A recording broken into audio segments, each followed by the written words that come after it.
following program are not those of WIBX, its staff, management, or parent company, Tom Square Media.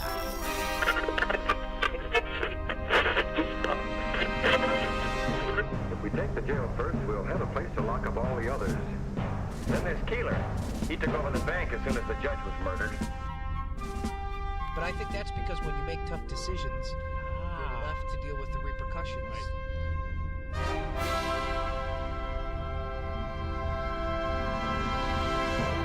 But seriously, dear, I've done so many of these shows across the nation, helped so many people, and guided them to my website. And look at this. What is this, a joke program? I mean, what type of a program are you running here? Here comes the ball. Go, go, go. Did you hear that hair? Be hungry. First on Fox Sports. Yo, New York! Morning radio personality Bill Keeler is no longer on the air. He was fired yesterday over a contract. Father O'Shaughnessy? Yes. Great Bullwell in Lynchburg, Virginia. How are you? Good morning.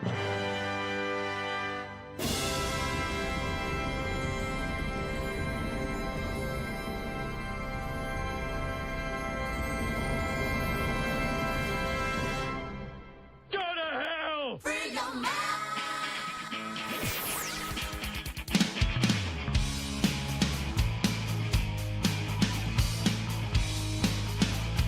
Well, good morning. Hope you're. What's so good about it? Hope you're kind of waking up to a little thunder and lightning. I mean, I hope you're not. You get in that shower and there's like cracks of lightning and you can see it like flashing in your bathroom. Do you feel a little nervous? No, it's a little bit of a nice cathartic look. Yeah, until your house gets hit, and then, oh boy. Good morning. There is a thunder and lightning storm, a thunderstorm making its way through the area this morning, so be aware of that. And it can cause all sorts of fun. If you're driving in, expect a lot of hydroplaning this morning. Yeah, you got to be careful on the roadways always. Yankees Mets both lose last night. The Nuggets have eliminated the Lakers. Is there anything else? Did the Knicks play? Knicks? I think the Knicks did they eliminate the 76ers? Here, ladies and gentlemen, is the man. Or it goes to Game 5 With tomorrow. Davey. They're up 3-1. Game 5 is tonight. Yes, back at MSG. All right, I already have a message from Richard this morning. Are you ready? Let Andrew know. Tell Andrew that Gunnar Henderson is not a rookie. He has a shot at MVP this year, but he is not a rookie. He won Rookie of the Year in 2023. Okay. Well, I think sometimes the broadcasters call someone a rookie even though they're not a rookie. Well, it was Joe Girardi, who is a winning World Series manager of the Yankees, and David Cohn. They should have known that he wasn't a rookie. Well, here's what happens. They did say that last night, didn't they? But here's what happens. When they look at a young player, sometimes they'll call him a rookie. Even though they he's literally said he might be the Rookie of the Year this year. Oh, they said that? Yeah. Well, that would be impossible, right? Well, somebody didn't do their game facts. Not Richard, though. Richard, good morning. I'm not an expert in the Baltimore Orioles because I hate them. Richard knows all. Good morning, Richard. You got it right. Also, this morning, there is news that, and we'll talk more about Richard because he has a couple of comments this morning. There's news this morning that there is a special, now are we calling this a major announcement? It's a major economic development announcement. A major economic development coming at Marcy today. And I must say, this one's been kept fairly quiet up until this point. Right, and when this happens, it could be anything. It could be The governor's coming in and saying we've added True Green to take care of the lawn. It's going to be the most plush lawn you'll see anywhere in New York State. It'll make us prime and ready for another company coming in. However, it could also mean a company could be coming in Well, there is plenty of real estate, so to speak, up on the Marcy campus. The availability of another fab to be built, and I think the infrastructure has been continually being worked on up there. So the announcement could be that we're continuing to develop the infrastructure so that we're shovel ready for another company, or we've got a company coming. You know, the thing that kills me is that all of the work that has been done over the years by one individual, I know, who is no longer with us, and I think we're going to see the effects of his work for many years to come. Yeah, indeed. Richard, I'm a huge sports geek and a big horse racing enthusiast too, but I really appreciate Scott, who knows his stuff. He is a great listen as well. Wow. Richard, all right. And I got to tell you, Scott does know his stuff. So I don't know if you've noticed what we've done, but to me, it's brilliant. We've moved him away from wanting to be a comedian to going back to what he's really, really good at, and that is he's a big sports gambler. He is. Wow, that rain is coming down now here. We're going to probably have for the next 20 minutes, 15 minutes or so, maybe even the next half an hour or longer, dealing with some heavy rain off and on and some thunderstorms. So be aware. Yesterday it turned nice. So here's me this morning running around the yard. I had like an umbrella up. We had a chair out sitting because finally I had worked. A little premature, I Bill. had worked underground all day long, and it got to be around 3 o'clock, and it's like, wow, the sun is out. It's kind of nice. I'm going to sit out for just a little bit. Well, I left everything out, and now, you've got umbrellas blowing in the backyard. I thought, Toto went flying by. You just, you got to be prepared for that. Maybe stuff. you drowned the cat back there. I didn't even check on that. See if it had sprayed all over my yard, all over our windows. Did I overhear? I had called you yesterday. Did I overhear you were in the midst of handling that situation? Or trying to? No. The problem is that we have a screen room, and the gigantic panther, it looks like this gigantic black cat, which is not spayed or neutered. What would it be? A neutered if you're a male? Right. I'm pretty sure it's a male. Has now learned there's a female cat in our house, and we have a screen room, so it's a predator. Great. And our cat is having none of it. So literally, I thought the cats were going to go through the screen, and the last thing I need is that cat spraying right there, right? Oh, then it'll never. Terrible. It'll continually be there. So I don't know what I'm going to do. Terrible. We have a bunch to get to today, and we're going to talk more. excuse me, more about this Marcy announcement. I'd like to find out what we can find out. I am working on that. Andrew's working on it. Anyway, we'll speak with Ryan Schmelz in a few minutes as lawmakers try to strike some sort of a deal to boost aviation safety. They will not be raising the pilot retirement age, but they're trying to find a way to make things safer. I don't know. I think some of it has to start in the control tower, where planes are like landing on the same runway at the same time. One's landing on a runway at the very same time another is taking off on the runway. What is going on? I do not know, but I still feel windows it's safe to blowing fly. out of airplanes. I mean, it is the safest form of transportation. It still is. Even safer than they're driving your car. Not nearly as safe as riding with me, but over 100 animals seized from a farm in Berlin. Yeah, this is over a 100 story. animals. It's a really tragic story. Some of the animals were found dead. We'll speak with Stacy Haynes. She is the executive director of the Susquehanna SPCA. Meanwhile, there was another story that I pulled this morning. I think we had this story yesterday. It was about the dogs that were yeah, it was a seized. Deansboro man. This was a case from back in April, I think, of 2021, where the man was arrested on several charges for animal cruelty, failure to provide sustenance, and things like that. So he's been finally, I think, officially charged. No,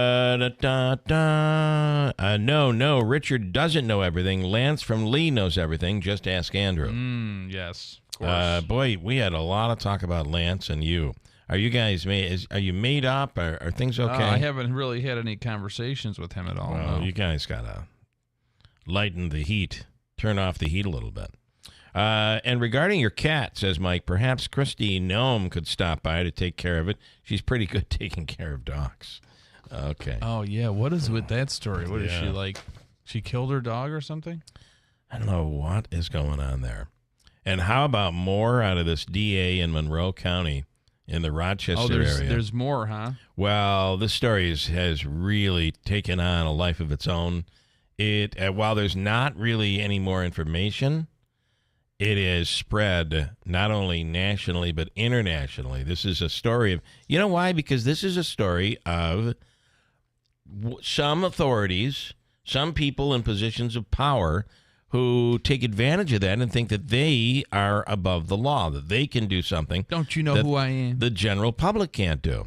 I mean, I'll bet you in her career she has prosecuted more than one case of someone who failed to pull over.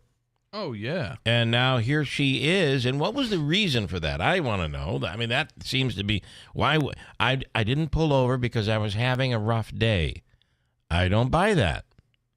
Is that what she said in the video? Yeah, she's having a very tough day. And the cop was like, well, I'm sorry you had a tough day. I mean, I got to tell you something.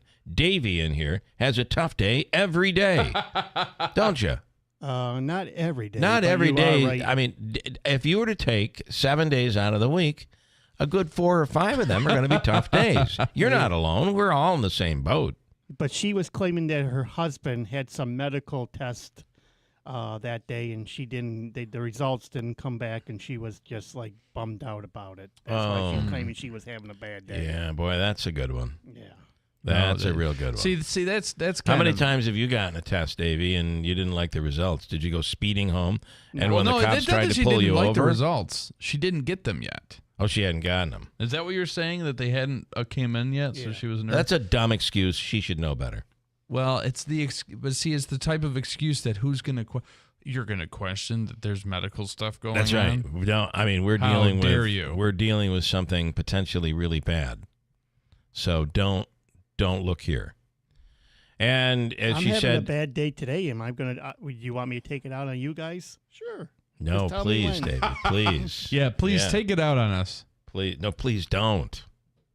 It could be really bad. Mm-hmm. You know, if he's got his mojo and all. Anyway, this story has gone national and international, and I think once it hits TikTok, the Chinese get all of it. You know, it's all over the place, and that's what's happened. They're starting to spy on her It now. hit TikTok, and then we'll speak just the most horrific. We were just saying the other day that there was this horrible story in Syracuse, a terrible story where 2 police officers, a sheriff's deputy and a police officer, were shot and killed. One of them from Rome. We've just gone through their funeral proceedings, and when we looked on it, we said, you know what? I don't know of another situation where 2 officers were killed in a one altercation. Yeah. Well, And this now was 3, this right? story in Charlotte, North Carolina. I believe it's 5 who have been injured, 5 police officers injured, 3 police officers shot and killed in Charlotte, North Carolina. That is... And they were serving a warrant. And we'll speak with Steve Haug, former UPD public information officer. He is a consultant for police agencies all over. And we'll speak with him later on this morning. It is truly tragic and really just devastational to think about the amount of police officers that have been killed in the last month.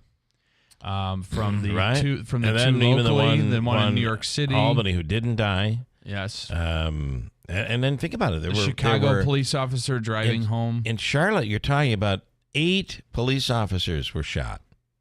3 of them have died. It's just terrible. Here is Mike and Skyler on the DA video. Hey, Mike. Good morning. You're on the radio. Good morning. How you doing? Good. Yeah, I watched that the video of that DA and everything. I couldn't believe that. The thing is, too, didn't the officer say that he didn't know it was her? He didn't run the. He said when I'm trying to pull someone over, and they won't pull over, and they're basically running from me, I don't have time to check the plate to know it's you, is basically what he was saying, and that infuriates me. It's like, I find it very hard to believe. Yeah. Because the thing is, if you're telling me if that was me or you driving down and just doing the same thing and not following, he's not going to. I think he reacted that because he knew exactly who that was. And well, I got to tell you, I will tell you this, that he reacted that way afterwards. I mean, they let her go. The average person would not be let go if they were saying they were having a bad day. Well, that too. I mean, but and I'd also like to know I'd also like to know what part of the video we didn't see. We didn't see everything. Yeah. So you do have to kind of wonder just a little bit, right? Yeah, and the thing is too, and the thing is because the officer treated it that way. And then gives her the ticket for just that. All she did is she pleads guilty. She doesn't even face a judge. She's not even facing a judge. Right. She could write it all. I think she may have to go through the judge. I don't know, but this is a bad story for her. So we'll see where it all goes. I mean, it's a bad story, but again. Here's the interesting part: is she's an elected official. Unless the governor intercedes or the voters intercede, she's not going anywhere. You're right. Yeah. Crazy. By the way, behind me, it's a bad example.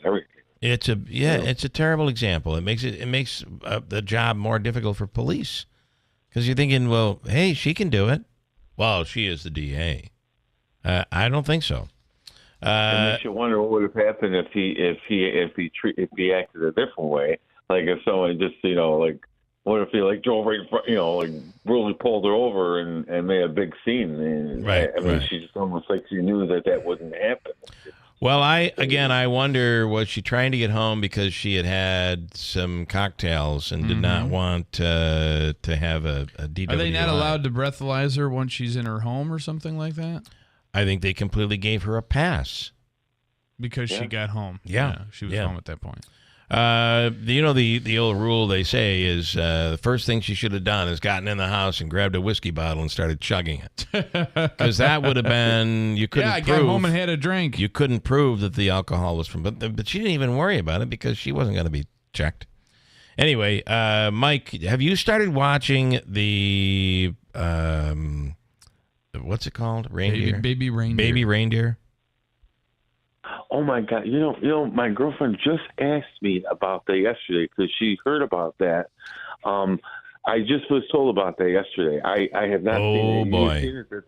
We're into it now. We're in it now. Oh yeah! Like we're to the point where we watched episode 2. They're only about 30 minutes long each one. Yeah.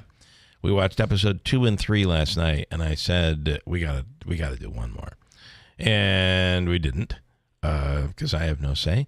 And but still, it's one of those where you don't want to stop watching it.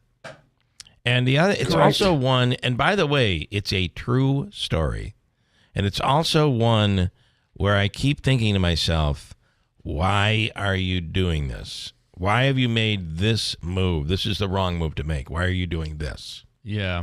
Say that a lot during it's this. It's easy for us to watch and say that. But I can also understand how caught up in the whole thing, a decent human would feel for someone else and have empathy. I think it happens a lot in stalker situations. I do too. Yeah. All right, Michael. Thanks, man. Check it out. Check it out. It's called Rudolph the Red-Nosed Reindeer. Burl Ives. All right, everybody. We're not going to let Rudolph play in any more reindeer games. I think I've lost my... We're not going to get a restraining order. Not today, not tomorrow. Poor Rudolph. No. Rudolph, you're different. You can't play in the reindeer games. Whatever. Anyway, it is well worth diving headfirst into, I promise you. Okay, Mike. I will. We'll thanks. check it out. Thanks, you. man. You Have take care. a good one. Thank you. I really hate to say this, but Aaron in Rome reminding me through the app this morning that, and I didn't see this. Yeah, Mike says the same thing. It is now no longer 3. Yes, a 4th officer has died. One died overnight. Yeah. So now 4 police officers have died in Charlotte. This is just horrible. Now, you don't know the scenario. We don't know the situation. I don't know what North Carolina's laws are when it comes to bail reform and all that stuff. But but there seems to be, beyond bail reform, beyond the laws, there seems to be a current Disregard mentality of attacking police. And it's not just locally, it's nationwide. And I do not understand it. I mean, I hate to say, but right now, if I'm a police officer, I'm walking in, and I believe they do this anyway, but even more so right now, I think like I'm walking into every situation knowing that there's a possibility that it could be an ambush. And the rough part about that is that if that's always on an officer's mind, It's going to affect everybody. It could lead to a dangerous situation. Could lead to a dangerous situation. It could also lead to what we're seeing right now is lower recruitment. Who would want it? Why would you want to be part of that? You're already seeing it in major cities. I think I remember somebody telling us that, like, New Orleans Police Department, they don't even have enough officers to cover the city at night. Yeah. But so now we'll speak with Steve Houck. Now 4 officers have died. 4 have been receiving at least some sort of medical treatment. I don't know what that means, but 4 officers killed in one situation. Now let's go to the protests. More protests happening on college campuses. Syracuse University now has protesters. It is spreading throughout college campuses. And we're finding, this is very interesting, and I kind of gone back on this and thought I was wrong, and now we're learning, based on if what these universities are reporting, police agencies are reporting is true, we're finding that only about 20% of the people that are on campus are actual students. The rest are Palestinian, they're protesters in favor of Palestinians. they're being brought in, or they're being directed, or so that's where this is now. So here's what occurred at Columbia. Columbia was bringing in the police. Then they received criticism. Then they decided, no, we're just going to let our security handle it. We don't need the police. So now, do you know what has occurred overnight at Columbia University? They have now infiltrated the building, and they now are held up in an office space inside Columbia University. And, you know, here's the thing. It's not like these protesters are cleaning up after themselves or making sure that things are remaining in order. This is going to cause a lot of damage and expense to the university. So not only are they not taking care of this, they're going to have other repercussions, like added costs to repair damage and things like that. Well, but that's all part of the collateral damage.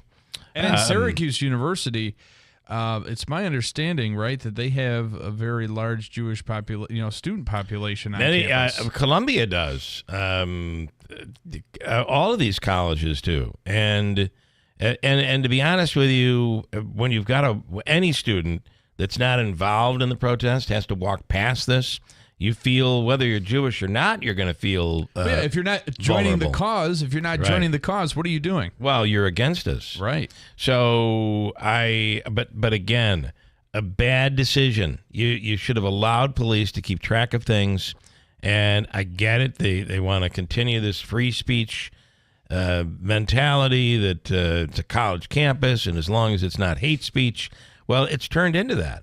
There was one professor who said that the hate speech is not happening on campus. Those are people that are outsiders outside the campus. Well, at the end of the day, all of these protests are brewing up anti-Semitism. Mm-hmm. And at the end of the day, these students should be in class, for God's sakes. And now they've taken over inside. They're actually holding camp inside the building. So it's gotten worse because of their inactivity. So sooner or later, you're going to have to, this is going to get ugly. It's going to get uglier and uglier. I don't know how Columbia is going to have a commencement ceremony when they have people holding up inside their buildings. Yeah, or I don't know how they're going to do it. Screaming these things. Yeah, terrible. Here's the other thing. If they think it's going to just go away, we just got to make it through the semester and then things will go, especially if it's not all students, you think they're going to just pack up and leave? Well, one will wonder, but I would be ready to cancel class, at least go remote real soon. Now, Columbia is offering that to students where you can go remote if you feel uncomfortable. Coming up, Ryan Schmelz. We'll get to everything with him and this aviation deal. How safe is it to fly? And if you're feeling like it isn't safe, well, good news. Congress is coming to the rescue. We'll get to all that coming up. Thunderstorms making their way through the area, some real heavy rains, and a lot of hydroplaning out there, so beware on your way in. It is 6:48 at WIBX.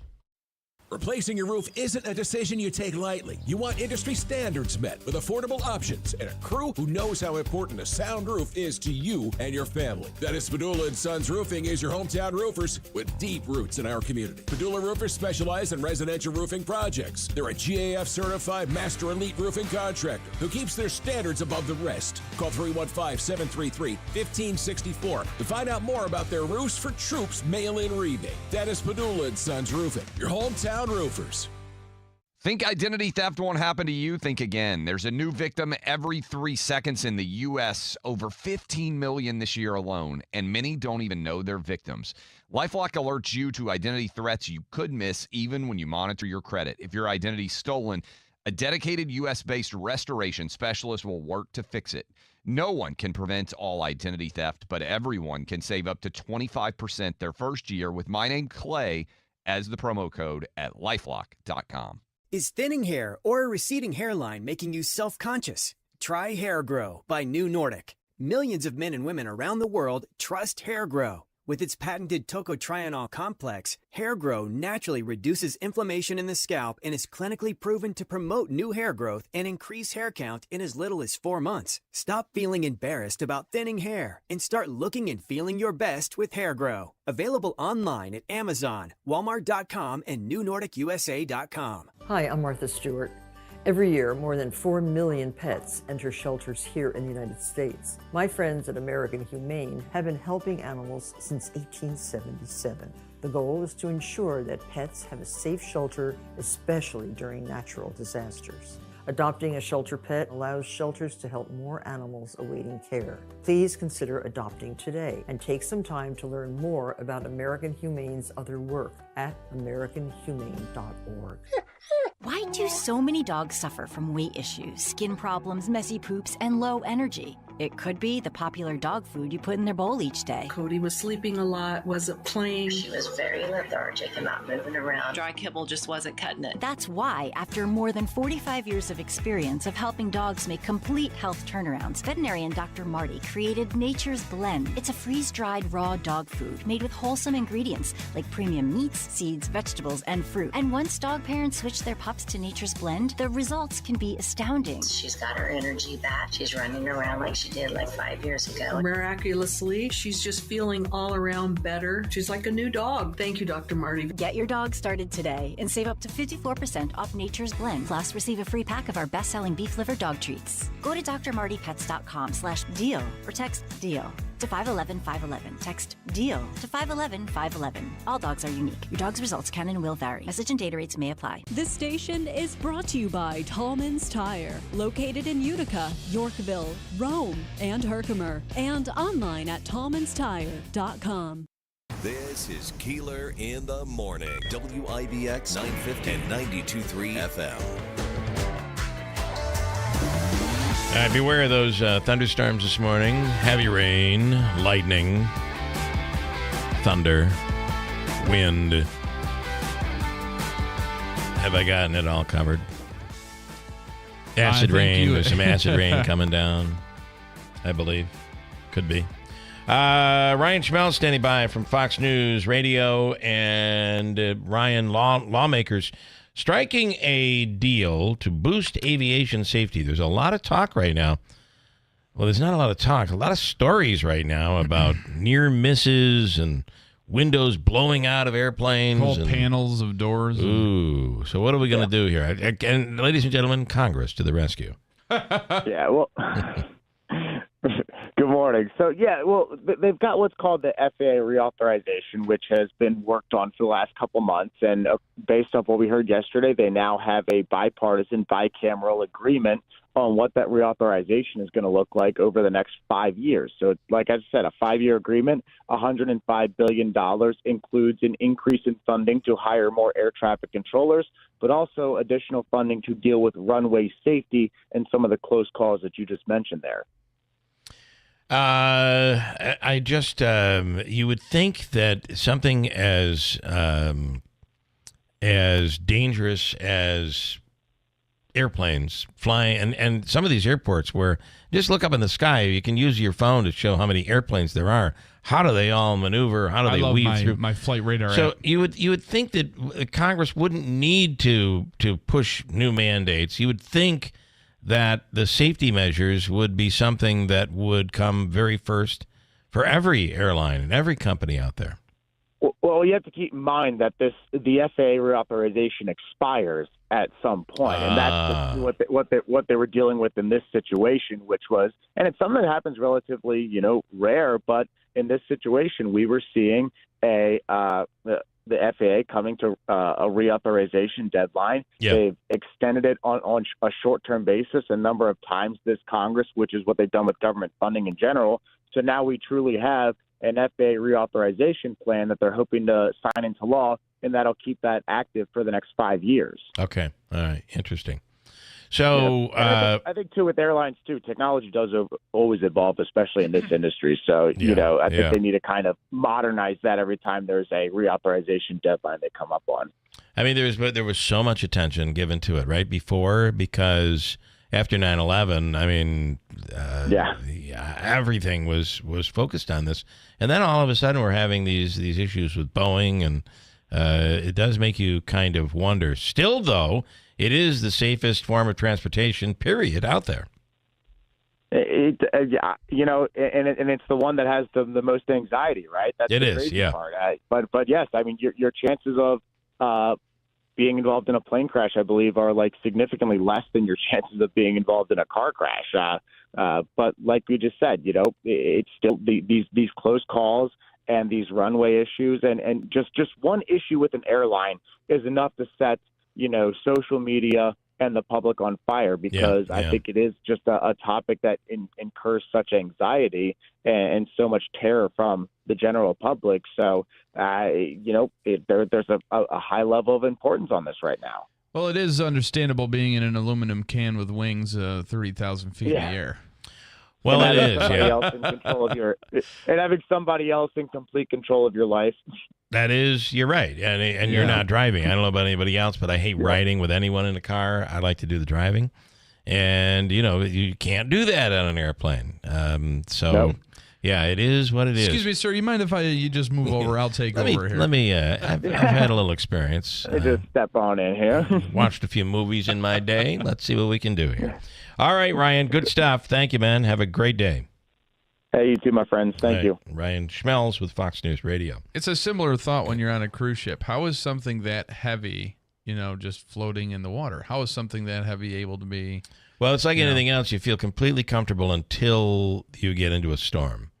When all of a sudden you're waving back and forth in your bed, or in an airplane when you start hitting turbulence, or ever go flying along. And this was a long time ago. The worst experience I think I had was everything was flying really well at whatever 1,000 feet you are to comfort, and then all of a sudden the plane felt like it just dropped 10,000 feet. I don't think it did. It felt like but that. It was a major drop, and everything went up in the air. It was a pretty scary moment, and then everything went back to normal, and the rest of the flight was just perfect. So there you go. There you have it. Coming up next hour, we'll get into a lot of stuff, including I have an awesome free money question of the day today. It is worth, what are we going to do today, Davey? I kind of feel like today being a special day. It is the final day. It'll never happen again. April 30th, 2024. The last time this happened? Never. It's a once-in-a-lifetime moment today. So, therefore, today's winnings will be $100. $200 today. Wow, $200 on the line today. Man, that's good. Got a break. We'll do news next. Getting quality employees to fill positions in your company is essential. But finding those people can be a major hassle, unless you use ZipRecruiter. ZipRecruiter makes finding quality people a breeze. And right now you can try it for free at ZipRecruiter.com/free. With ZipRecruiter, one click sends your job to hundreds of top job sites. But more than that, ZipRecruiter's advanced technology identifies the candidates with the skills you need, sends you a list of great matches to review, then actively invites them to apply for your job. And the results speak for themselves. 4 out of 5 employers who post on ZipRecruiter get a quality candidate within the first day. That's right, the first day. Now you can focus on your business and let ZipRecruiter do the work finding the best people for you. See for yourself. Experience the ease, efficiency, and power of ZipRecruiter for free. Just go to ZipRecruiter.com/free. That's ZipRecruiter.com/free. ZipRecruiter.com/free. Hey, I bet you probably haven't heard this anytime often. Anyway, a window company that offers a lifetime glass breakage warranty on every window they install. We're talking, of course, about New York Sash, a company that we use tremendously. New York Sash has a warranty that if for any reason your windows break, they will fix them for free. If a rock gets thrown by a lawnmower, they'll fix it for free. If the kids are playing hockey and a puck smashes the window, New York Sash fixes it for free. Anything out there that breaks that window, New York Sash fixes it for free. There's no deductible, no trip charge, no plus tax, no nothing. They fix it for free. And that's one of the benefits of having your windows installed by New York Sash. Visit them in Whitesboro or go to newyorksash.com. From the Stanley Theater Studio, WIBX Utica, Rome, W295EI, WIBX 950 and 92.3 FM, a Town Square media station.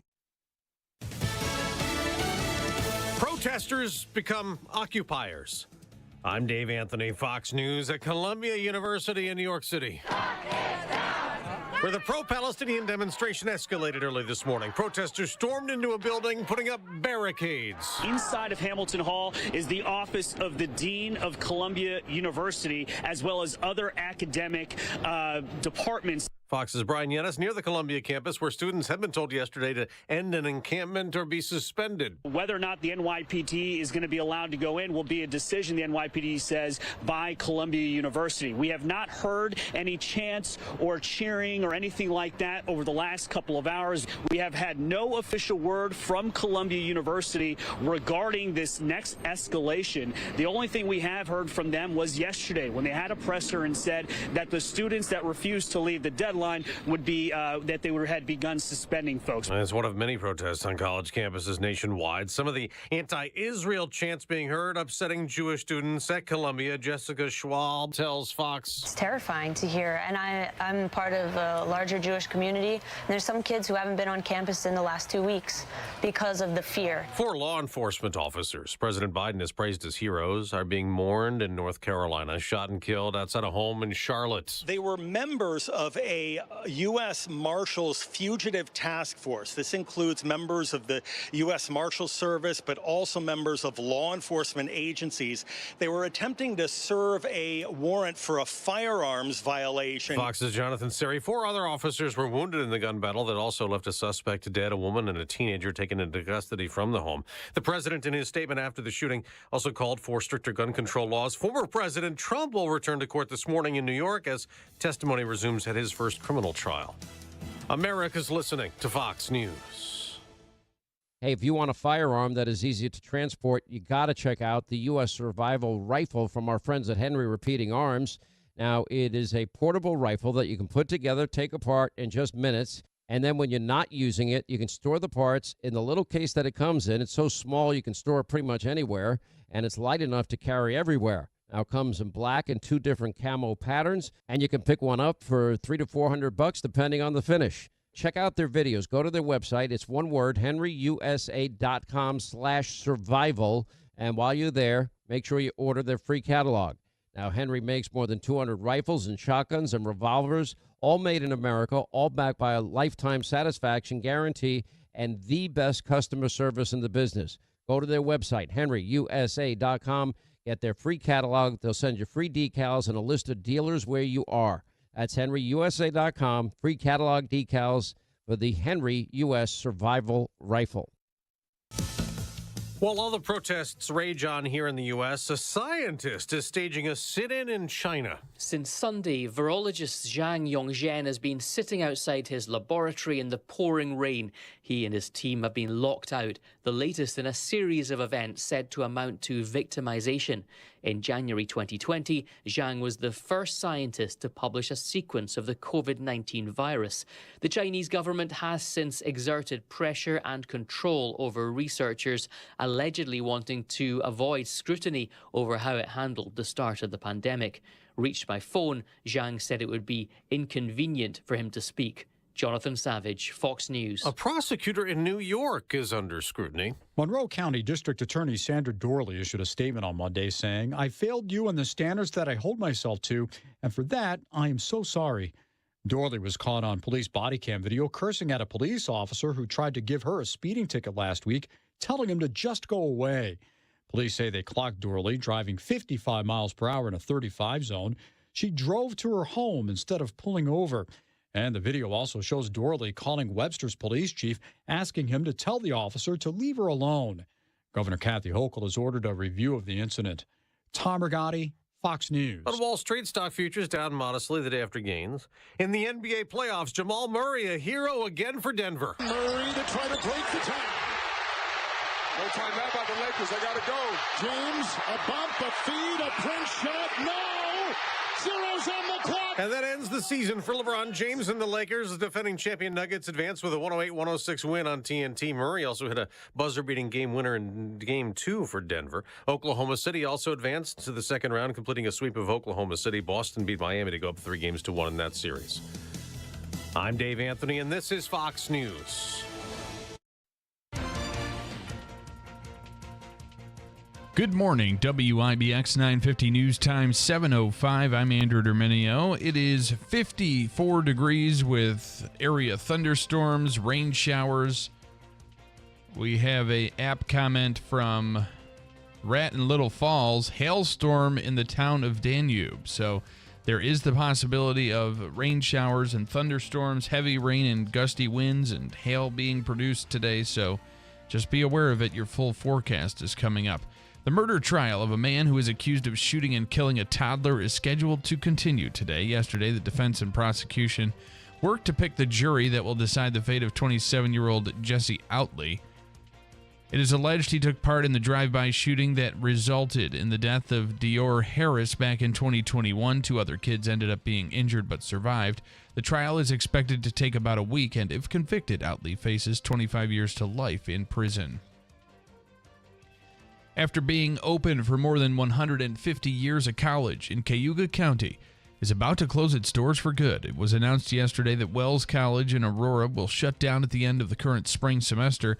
Officials claim the school won't have enough money available to be financially stable for years to come, so the decision was made to close it. Wells has more than 300 undergraduate students who will be offered the chance to transfer to Manhattanville University in Westchester County. 2 truck drivers have received traffic tickets after their tractor-trailers hit the Park Street Bridge in Syracuse. The first collision involved a Mediterranean shipping company truck. It happened just before 8:30 a.m. yesterday. A short time after that vehicle was removed, a Super Ego Incorporated tractor-trailer also struck the span and was trapped underneath it. Neither truck driver was injured. Utica Rome drivers are still feeling the squeeze on their wallets after heading to the gas station. According to AAA, the average cost for a gallon of regular fuel is now $3.74 up 3 cents in the last week, but is a whopping 24 cents more than this time 1 month ago. Right now, the state average is $3.71 a gallon. Nationally, it's $3.66. And people who want to register for the annual Tunnel to Towers Foundation's 5K Run Walk can do so now. The event is happening Sunday, August 18th at the 9/11 Memorial on Memorial Parkway in Utica.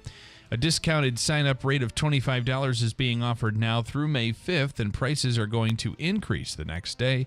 To find out more information, head to runsignup.com. The local chapter of the Tunnel to Towers Foundation helped pay off the mortgage of fallen officer Onondaga County Deputy Lieutenant Michael Husak after his tragic killing just weeks ago. It is 7:08. Your weather forecast is brought to you by John's Mobile Home Parts and Accessories in Oriskany Falls. For all your mobile home needs, it's worth the trip. Go to johnsmobilehomeparts.com for more information. Here's the latest from the WIBX Weather Center. I'm Mike Johnson. Today, rain in the morning, becoming steady in the afternoon, high 66. Tonight, overcast, low 47. Tomorrow, cloudy, high 61. Some sun Thursday, high 61. That's the latest. I'm Mike Johnson from WIBX 950 and 92.3 FM. Right now, we have rain showers, area thunderstorms, and it is 52 degrees at 7:09. Sports brought to you by IBEW NECA 43 local contractors. The Yankees came up short in their series opener against the division rival Baltimore Orioles after being shut out 2-0 at Camden Yards. Clark Schmidt suffered his first loss of the season after allowing 1 run on 3 hits over 5 2/3 innings pitched.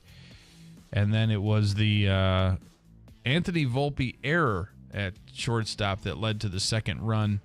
The Yankees just couldn't get it done. The Mets dropped their series opener against the Chicago Cubs after falling 3-1 at Citi Field.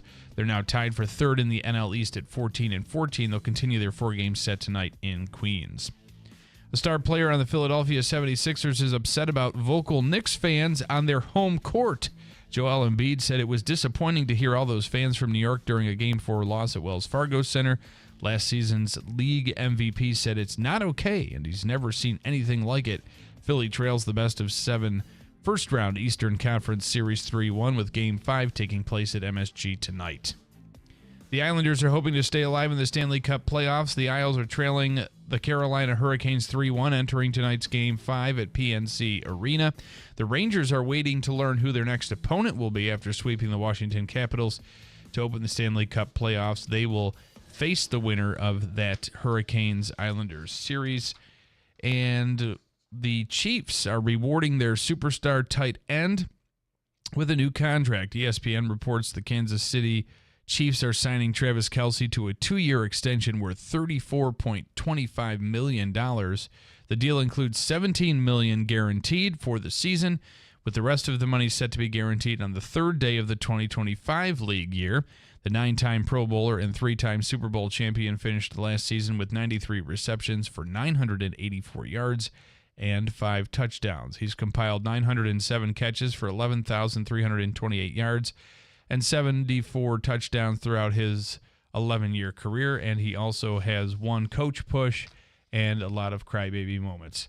WIBX 950 news time, 7:11. More First News with Keeler in the mornings next on your News Talk and Sports Leader, WIBX 950 and 92.3 FM.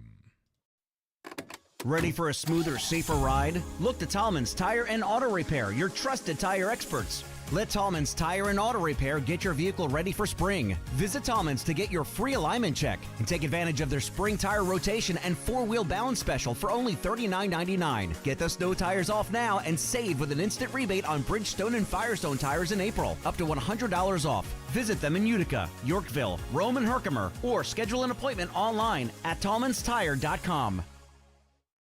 Before you buy or take delivery of a bed where you can pick a number on each side and pick the firmness, compare to the Smart Bed by Instant Comfort at Mattress Express. Compare price, compare warranty, compare features. No appointment necessary. Do you have unfiled tax returns or being threatened by the IRS that your wages are about to be garnished or bank accounts are going to be levied? You need an ally. Allies Tax Relief has professionals ready to fight for you. Their enrolled agents, tax attorneys, and CPAs have saved millions of dollars for taxpayers just like you. They won't just resolve your tax problems, they'll most importantly protect your wages, bank accounts, and all your assets from being taken by the IRS. Call for a free consultation. 800-230-5174. 800-230-5174 or go to alliestaxrelief.com. Are you prepared for the future? Help secure your family's financial well-being with professional guidance. Join us for a complimentary estate planning workshop presented by the DiGiorgio Law Firm with Phil DiGiorgio. Discover the key to creating a customized estate plan to protect assets and minimize taxes. Mark your calendar for 5:30 p.m. May 16th at the office of the DiGiorgio Law Firm, located at 258 Genesee Street in Utica. Space is limited, so RSVP today. Attorney advertising. Prior results do not guarantee a similar outcome. Prescriptions require an online consultation with a healthcare provider who will determine if appropriate. Restrictions apply. See website for details and important safety information. Subscription required. Price varies based on product and subscription plan. Hey guys, did you know there's a generic form of Viagra that works just the same but is 95% cheaper? And you can get it online at hims.com/radio. Through HIMS, you'll get a free medical consultation to determine the ED medication that's best for you, discreet shipping if prescribed, a 100% online process, and a range of treatment options, including trusted generic alternatives to the name brands, at up to 95% off. ED is personal, and at HIMS, so is treating it. Just go to hims.com/radio and get connected to a licensed medical provider online for free, with zero copay, no expensive appointments, and no awkward face-to-face conversations. To start your free online visit, you need to go to this exclusive address, hims.com/radio. That's hims.com/radio for your free online visit. hims.com/radio. Think identity theft won't happen to you? Think again. There's a new victim every 3 seconds in the U.S., over 15 million this year alone, and many don't even know they're victims. LifeLock alerts you to identity threats you could miss even when you monitor your credit. If your identity's stolen, a dedicated U.S.-based restoration specialist will work to fix it. No one can prevent all identity theft, but everyone can save up to 25% their first year with my name, Clay, as the promo code at LifeLock.com. Hi, I'm Martha Stewart. Every year, more than 4 million pets enter shelters here in the United States. My friends at American Humane have been helping animals since 1877. The goal is to ensure that pets have a safe shelter, especially during natural disasters. Adopting a shelter pet allows shelters to help more animals awaiting care. Please consider adopting today and take some time to learn more about American Humane's other work at americanhumane.org. Rodney Atkins, June 20th, 7:30 p.m. at the Stanley Theater. Get your tickets now at the Stanley Theater box office or online at thestanley.org. Everybody thinks when you buy new windows, you just rip the old one out, stick the new one in, and voila, you're done. Nope, not the case at all. Scott and Jill here from New York Sash. The truth is, over 50% of the time, the window frame that you pulled that old window out of has all kinds of problems, and it needs to be repaired at a minimum, and a lot of times, completely replaced. If you just stick a beautiful new window in an old, messed up frame, you're asking for problems. And guess what? Most of the companies just use the old rip and stick method. It's easier, faster, and yep, cheaper. At New York Sash, we carefully inspect the frame for rot, bug damage, messed up trim, and fix it or replace it. Hey, do it right or don't do it at all. Call New York Sash now and get 15% off windows, doors, or bathrooms. 315-624-7344 or online at newyorksash.com. That's newyorksash.com. WIBX. This is Keeler. WIBX 950 and 92.3 FM. Now back to the Keeler Show.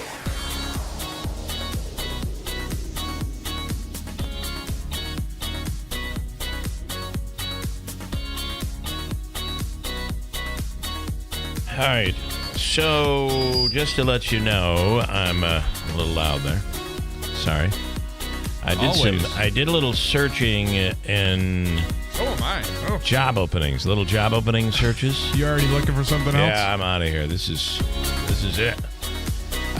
There are several tech jobs open. I mean, it's unbelievable the number of jobs that are open between Marcy and Rome that are high tech jobs, and there are several job openings. And I have no idea what's coming today. I know they're making an announcement. Last time the big announcement, the last time the big announcement turned out to be, well, we've made it shovel ready. Okay. Well, then there was the announcement, I'm sorry I couldn't make it, but my helicopter, they told me if I got on, it would explode. So there are a lot of jobs open for, and again, don't take this. I do not know anything. All I can tell you is there are a lot of job openings at Cannon Marcy. So Cannon actually does work at Marcy. And they have a facility out in Latham, and they do work at Marcy and have for quite some time. But now all of a sudden there are 20 new jobs that just opened up. That weren't there before. They're brand new, April 2024. So I'm just wondering. I mean, that's just one of the places you go to look for a clue as to, is there something happening? So Canon is the film company, right? The camera company? If they're far beyond that, yeah. They do. Yeah. There's a lot that they do, but this nano world plays a big role in what they do. All right.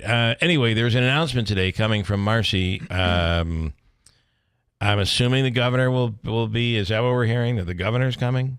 I don't know. What I'll do. That there's an announcement. Look at the governor's schedule. We know there's an announcement. That's all. All right. But before you get into that, let's talk about this story. Yeah, this is a terrible story. This really, really bad story out of New Berlin. And it's happening a lot lately. Animal abuse, animal neglect, but this is on an enormous scale. It happened in New Berlin on a farm. Over 100. New Berlin. What did I say? New Berlin. New Berlin. It's just one of those things. I mean, Is it, though? It is. Okay. It's Berlin, Germany. It's New Berlin, New York. New Berlin. Just how it's pronounced. Maybe it was a redneck thing. I don't know, but that's how everybody in New Berlin pronounces it. Let me start again.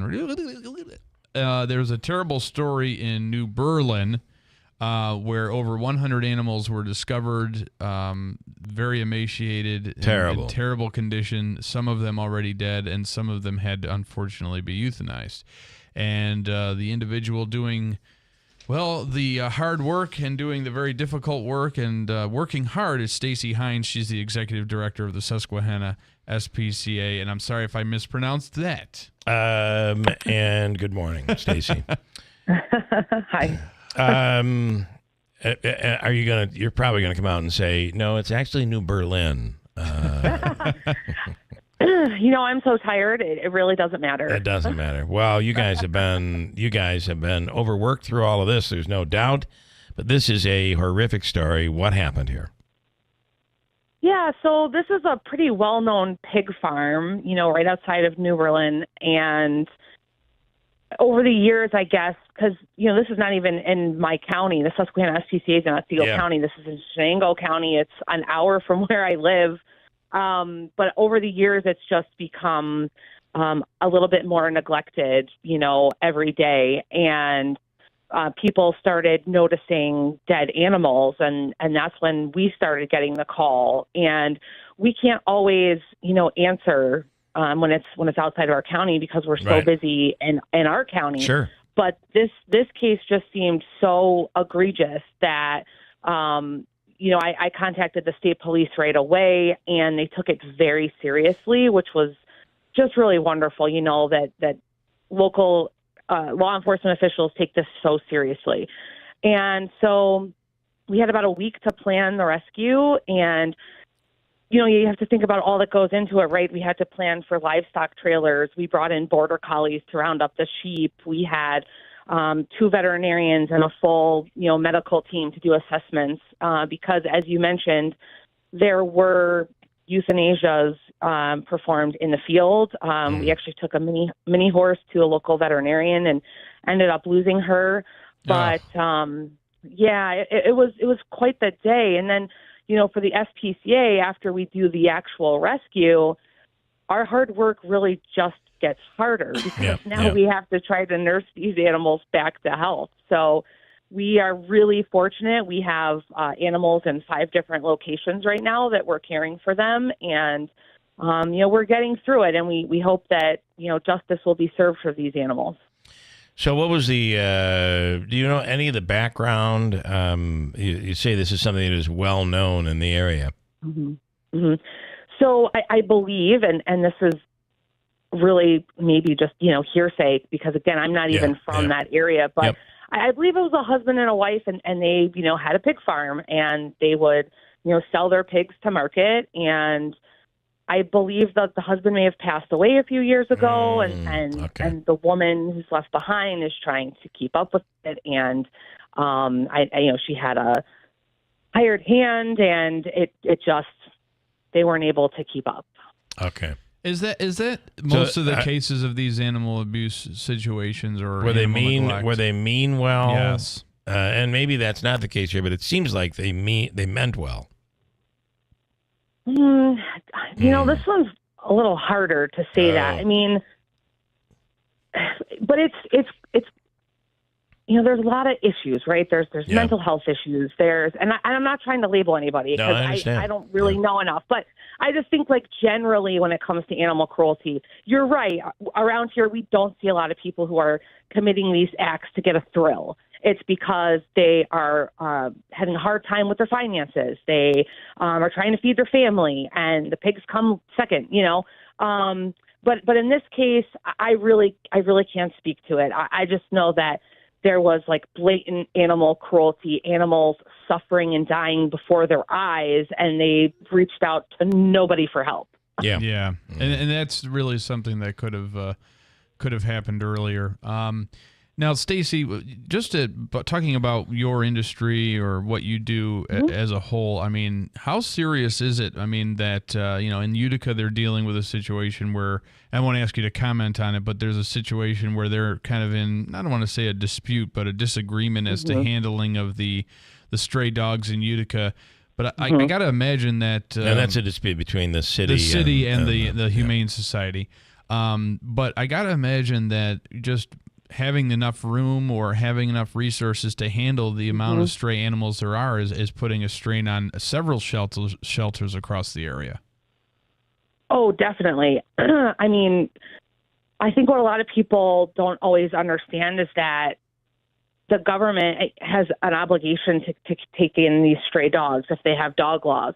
And so it's really the city's, obligation to take care of these animals. Yeah. And so they have to make sure that if they're going to pick up stray dogs, they have a place for them to go that is able to provide, humane treatment. And if dogs are just, left at a location and they wash their hands of it, and there's really, no assistance with the quality of care or the humane treatment, because we're like a nursing home or a hospital. We have a capacity for care, right?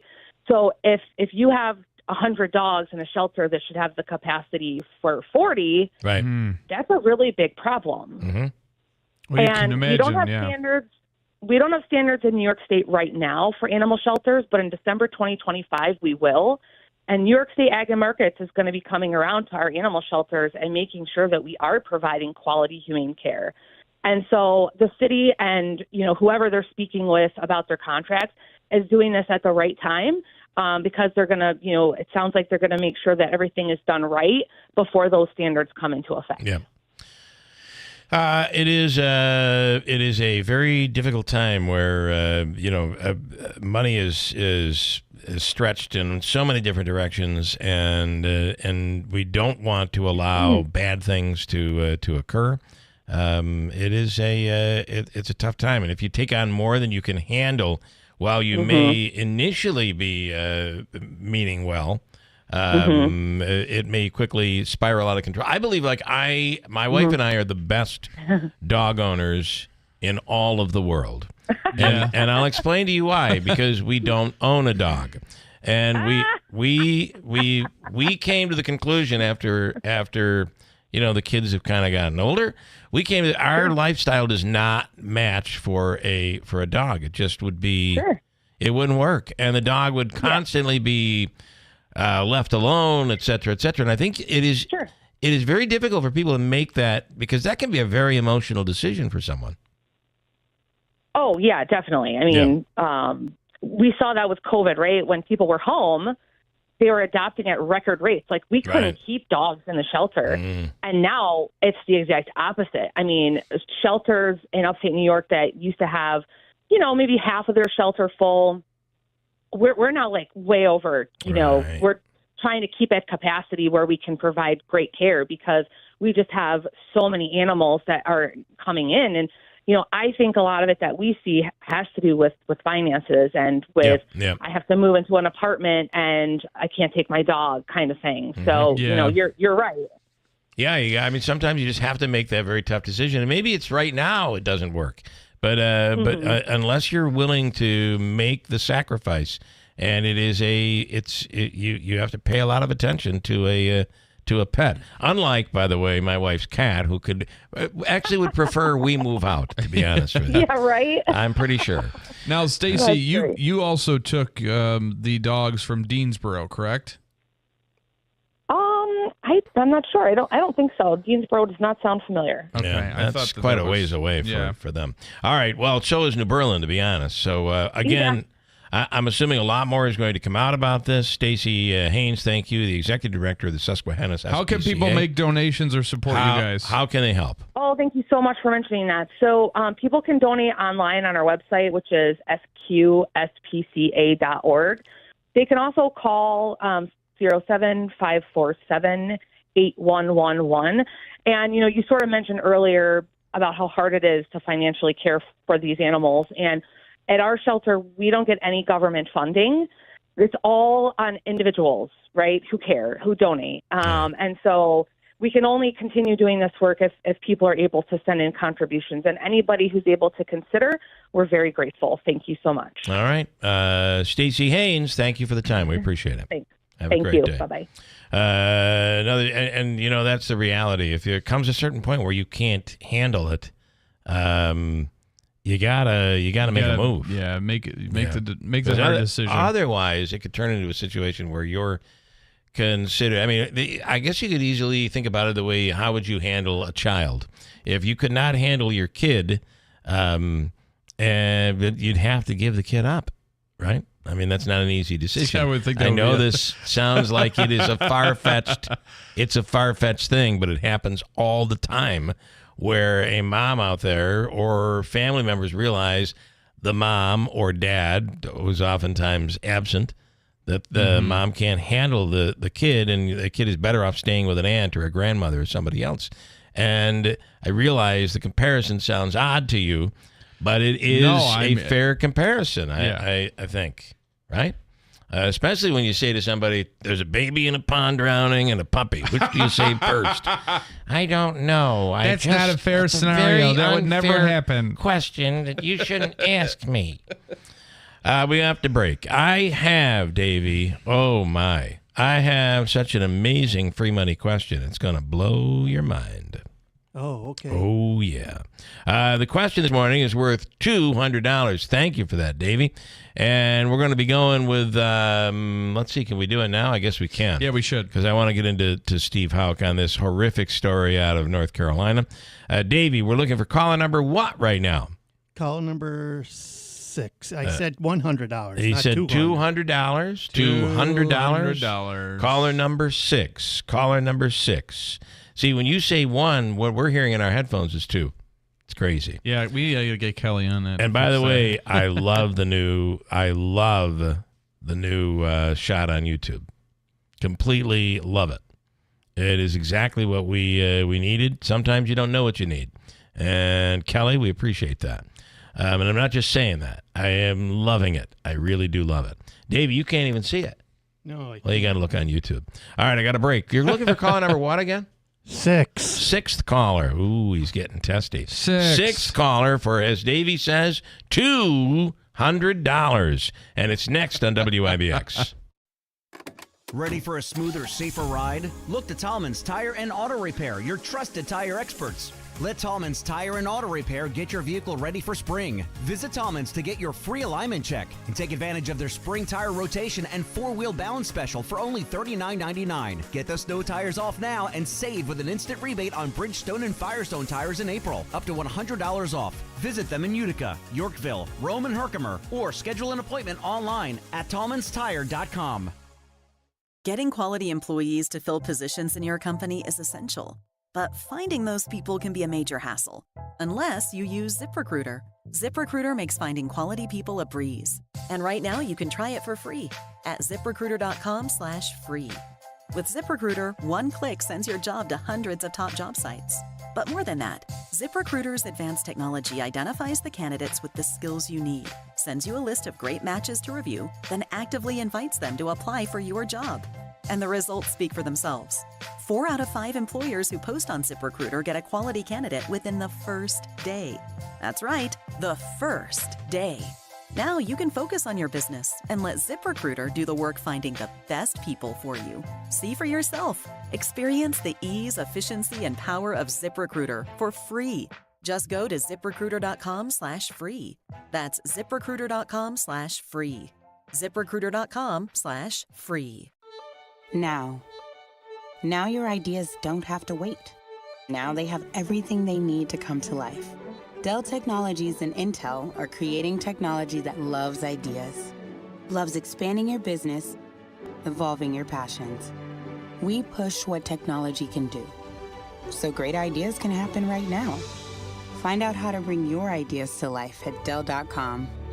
Welcome to Now. What's holding you back from learning the language you've always wanted to speak? Too hard. Takes too long. Not with Babbel. Babbel's lessons take just 10 minutes a day. 10 minutes isn't long. Nope, and they're fun. Fun isn't hard. Right. Babbel's interactive lessons, podcasts, games, and more make languages fun and engaging. You might even forget you're learning. And Babbel's lessons are built around real life. Babbel teaches language skills you'll actually use, about travel, business, relationships, and more. You'll learn what matters most to you. Plus, Babbel's lessons are designed to get you having real conversations in as little as 3 weeks. Just 3 weeks? Even better. Since Babbel's lessons are voiced by real native speakers, you'll get pronunciation just right and be able to carry on conversations with confidence. Learning a language with Babbel doesn't take long. And with Babbel, it isn't hard. It's perfect. Get Babbel. It starts here. Go to Babbel.com to try for free. That's Babbel.com. Babbel.com. Babbel.com. Get ready. It's truck season at Steve Pawnee Chevrolet, and these deals won't last long. Test drive the 2024 Silverado 1500 Crew Cab LT 4x4. Lease it for $489 a month for 3 years, 10,000 miles per year. Or take advantage of the purchase offer with a $6,000 rebate or rates as low as 0.9%. Or the 2024 Equinox LS all-wheel drive. Lease it for only $359 a month for 3 years, 10,000 miles per year. Or purchase it with a $2,000 rebate and rates as low as 1.9%. Together, let's drive with Steve Pawnee Chevy. Customers must qualify top-tier credit through GM Financial. Offer on select models. Lease offer must have select model current lease through GM Financial. Finance offer must have 2010 or newer Chevrolet trade-in. All taxes, fees, and first payment due on delivery. See salesperson for details. Must take delivery by April 30th, 2024.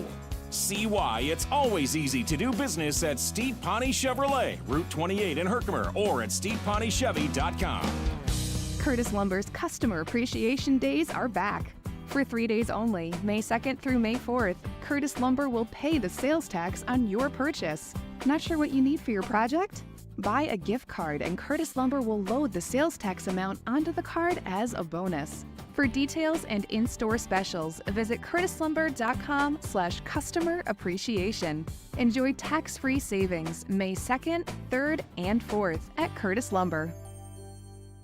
This station is brought to you by Tallman's Tire, located in Utica, Yorkville, Rome, and Herkimer, and online at tallmanstire.com. WIBX. This is Keeler. WIBX 950 and 92.3 FM. Now back to the Keeler Show. Yeah. All right, it's time for us to do Habaika's free money question of the day. And this morning it's worth $200 in cash.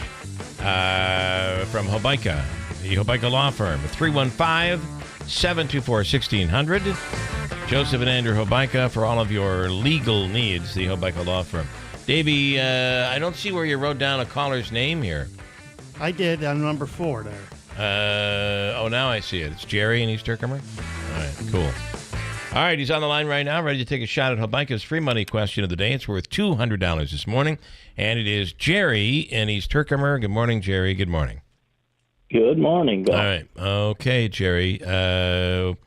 You know the rule. You have 7 seconds to answer. There's a little countdown going on, which you should be able to hear on your phone. Don't let it distract you. Yeah, don't let it throw you up. This is a really good question. The final question of April. You know this is the last time we'll ever see April 30th, 2024? I know. It's amazing. Such a thought? day to celebrate. Who would have thought? This will never happen again, by the way, till tomorrow, when it'll happen all over again. It'll be the first time and last time May 1st, 2024 comes around. It's unbelievable. Okay, here we go. Are you ready? You'll have 7 seconds to answer. Are you ready? I'm as ready as I can be. Okay, you'll have 7 seconds. Here we go. What artist has the longest touring streak in rock history? They've toured for 63 years. Ready, go. Beach Boys. You're going to go with the Beach Boys. The Beach Boys. The Beach Boys is worth... It's worth $200. Oh. Nice He job. thought he didn't get it. You're absolutely 63 years the Beach Boys have toured. And I got to say, more than the Beatles, more than Rolling Stones. And as a matter of fact, the second place on the list of rockers who've toured is 57 years. The Stones. No, I don't know where the Stones must not have continuously toured. Oh, they must have taken a break the at some Beatles point. took time off, right? The Beatles broke up. Well, they broke up. The Stones, Aerosmith was much later. In second place, artists include, with 57 years, Chicago, Santana, REO Speedwagon, Jackson Browne, and Van Morrison. But the Beach Boys actually are number one with a total of 63 years. Wow. Pretty wild. All right. Nice guess there, man. You get $200 from the Hobeika Law Firm. Thank you, Joe. All right. No, you got to thank Davey for coming up with the $200. Thank you, Davey. Thanks, Davey. You want to respond to him, Davey? No, you're welcome, but it was only $100. I Okay, said. enough of your talk. All right. Not today. We've heard enough. All right, stand by. Davey's going to hook you up, okay? Thank you very much. All right, nice job. Nice job. Okay, hold on a second. I got to figure out. I can put you on hold over here because some things have changed on my screen here. I think you're on hold now. Good? Yeah. All right. Thank you, Davey. I'm going to say goodbye to your microphone. Goodbye, Bill. Okay, he is not happy. He doesn't like giving away because Hobeika goes after him. He hard. does. He waits for him in the parking lot. Okay. In studio for, it seems like, Steve Houck, whenever we bring you in for a bad reason. And unfortunately, this one is really, really bad. Deadly ambush on police in Charlotte, North Carolina yesterday. And there were 3 officers who had died, 5, I believe, that were injured. We are now at 4 officers who have died overnight. One of the officers in critical condition has passed away. This is a massacre. This is horrible. What happened here? Yeah, so it was one of the Marshals Regional Task Force, which, as you know, we have one locally, New York, New Jersey. So they made, it sounds like they were going there to make an arrest on someone who was possessing a gun as a felon. So already a dangerous situation because you've got somebody who shouldn't have the gun to begin with. And all indications are that when they approached the residence, he began firing from inside. And then he was taken out, and then someone else took up arms inside the home and continued to fire at the police. So after a little bit of a standoff, they were able to get those 2 people who, all indications are there were 2 women, into custody. And then in the end, it ended up being 4 of them. One died overnight. So, how should we proceed going forward? It seems like there is a movement where it's just okay to shoot and kill police. Yeah. And in some cases, it's an ambush. It's in some cases, a police officer walks up to a car, and we've seen that locally. Absolutely. Yeah. I think this particular case, they'll, when it's all said and done, they'll do an after action to find out what were the exact circumstances, because there's a couple things that stand out to me. Is one, it was 1:30 in the afternoon, which would be indicative of not a particularly highly dangerous warrant, because normally you would do that in dark. So maybe there was already communication between the officers and the suspect to maybe surrender, or that, hey, we're going to come get you, that sort of thing, because it appears he was firing before they even made entry near the house. So it sounds like he knew they were coming, whether he had cameras or he knew they were. Remember, there's an arrangement to turn himself in. Yeah. I think we'll all find all that out as time goes on. Yeah. That's the interesting phenomenon, I think, here is that is the element of cameras, right? Cameras are used by pretty much everybody nowadays to, make sure if a package comes, or if there's, it's a deterrent for people maybe breaking into or trying to vandalize your home or something like that. But also, too, in a way, some of this technology allows for criminal activity to monitor the outskirts or the outside of their home or wherever they're doing business out of. I can't tell you the number of drug houses I've gone in that were barricaded, and you would be shocked at the level of security cameras. Unbelievable. Iron bar mounted to the floor with a 2x4. It's obviously they know, not only do they try to protect themselves from police, but also their rivals, because they don't want to get robbed, which is a common occurrence in drug houses. So the police face a lot. Anything that slows you down when you're trying to make an entry like that can be deadly. So you want to try to get into those residences as quick as you can, and stop whatever threat there might be. This warrant was, I believe, for possession of firearms with a felon, so illegal possession of firearms. So there had to have been at least some understanding that, not to place blame or fault, but there had to be some understanding that this individual was armed.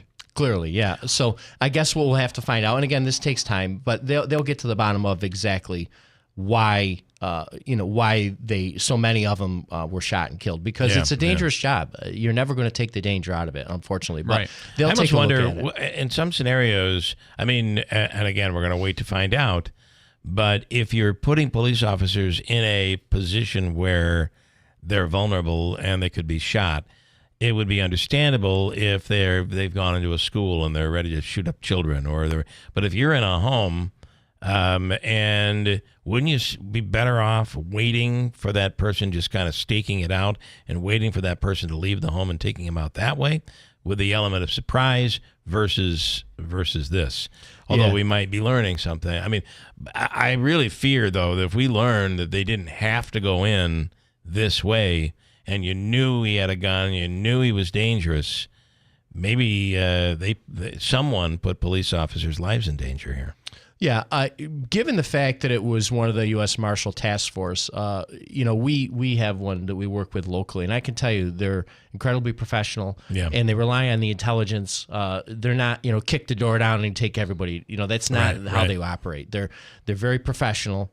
So I would lean towards something just went bad, that they didn't just let's just go in and like a bunch of cowboys. That's not how they operate. So I would lean towards something went really bad. We've learned from some really bad mistakes in the past. I think the FBI has learned from some decisions that were made. No doubt. Waco is a good example. We look back on that, and police experts look on that and say, boy, we could have handled that so much differently. Absolutely. And until recent history, and I'm saying, past couple of decades, it was unusual for someone to shoot it out with the police like that, because they figured, hey, I'm so overpowered, I'm going to die. But now it doesn't seem to be any concern about losing your own life. I don't understand it. It's like a death wish thing or something. I don't know. It's almost like they know it's going to happen, so they're going to take as many people with them or something like that. And I hate to say this, but therein lies part of the problem. And I'm not saying that bail reform needs to stay where it is, and all the laws in New York need to stay where they are. There needs to be change. These changes that have occurred are clearly bad. especially when it comes to shoplifters.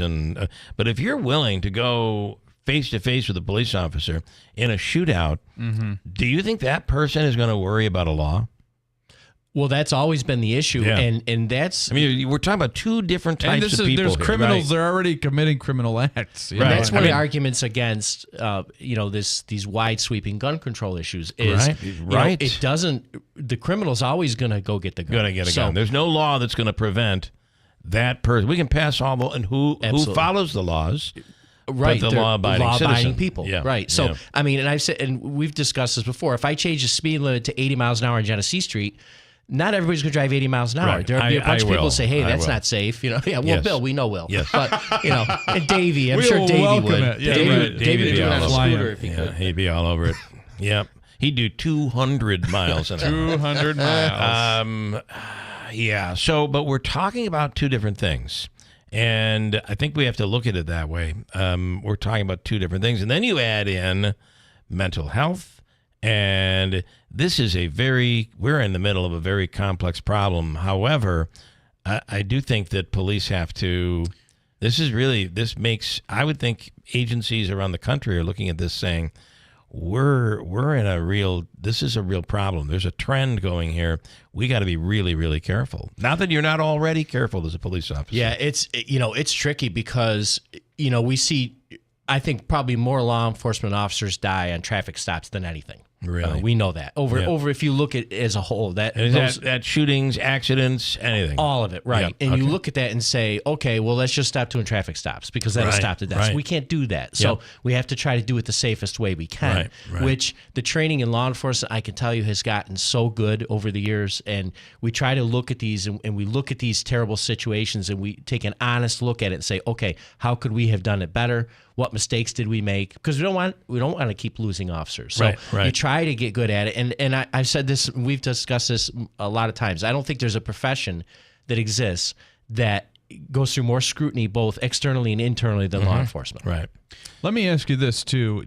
Speaking of the scrutiny of law enforcement, could it be that due to incidents that have happened in the past, the elimination of no-knock search warrants and things like that, do you think that maybe some legislation has taken the element of surprise or somewhat kind of handcuffed police as far as executing these search warrants?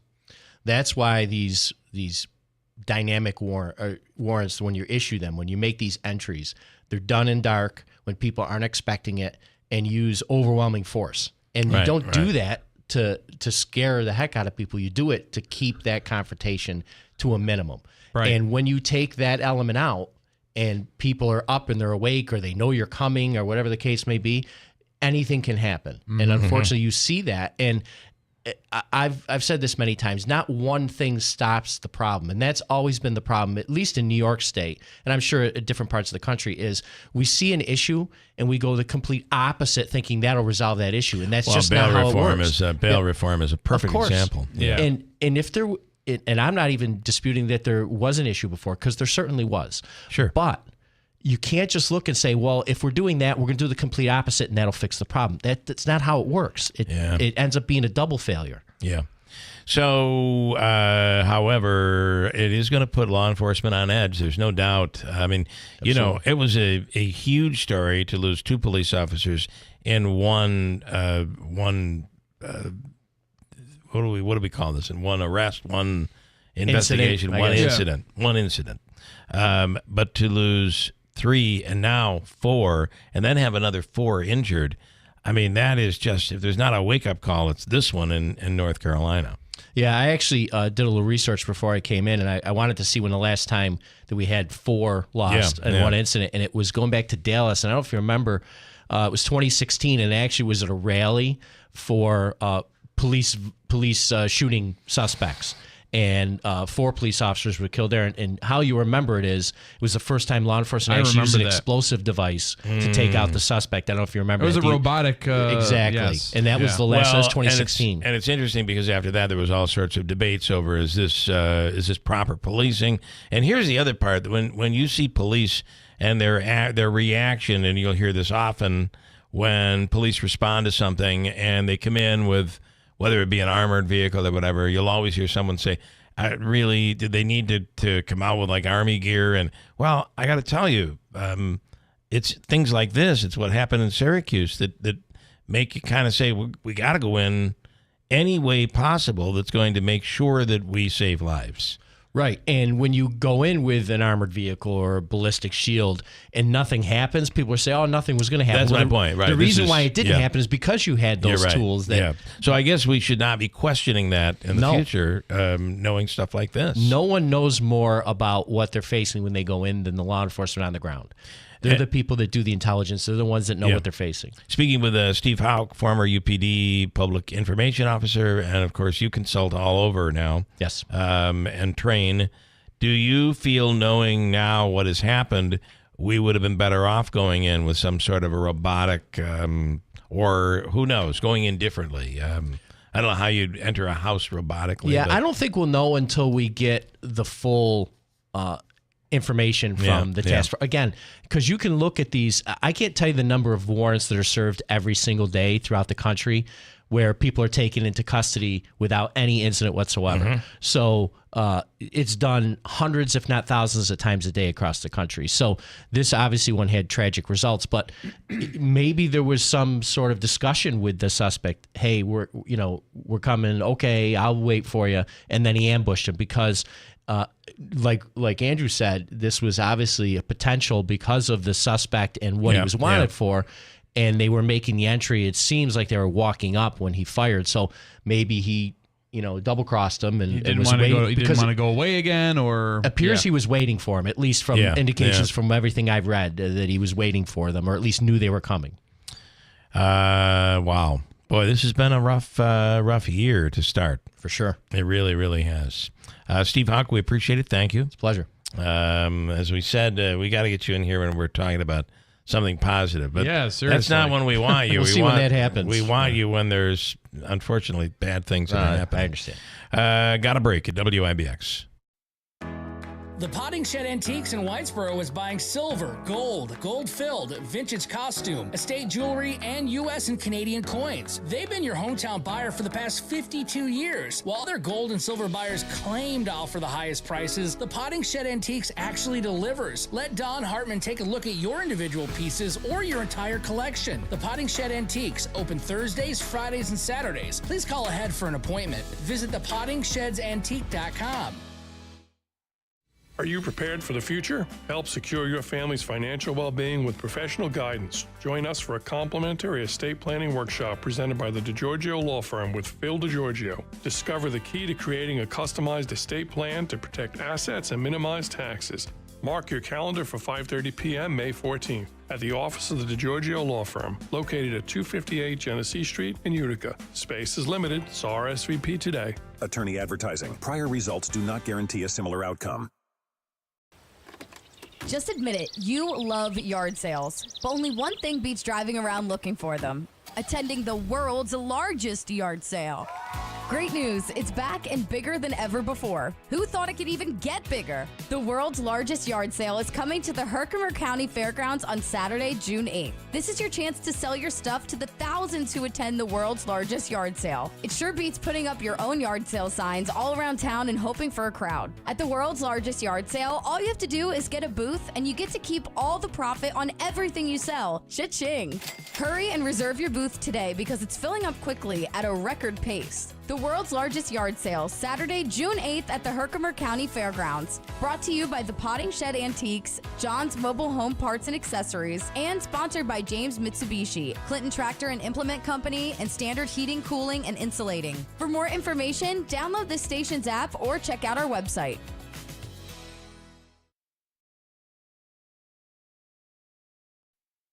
Before you buy or take delivery of a bed where you can pick a number on each side and pick the firmness, compare to the Smart Bed by Instant Comfort at Mattress Express. Compare price, compare warranty, compare features. No appointment necessary. There's no glory in getting beat up on the job. Aches and pains aren't trophies. They're just barriers keeping pros like you from getting work done. But Ferris commercial mowers at Clinton Tractor help you finish strong and feel good doing it. With patented suspension technology. Visit Clinton Tractor today for a test drive and feel the Ferris difference. Or go to clintontractor.net. Ferris, work hard, feel good. We are the leader in service, Clinton Tractor.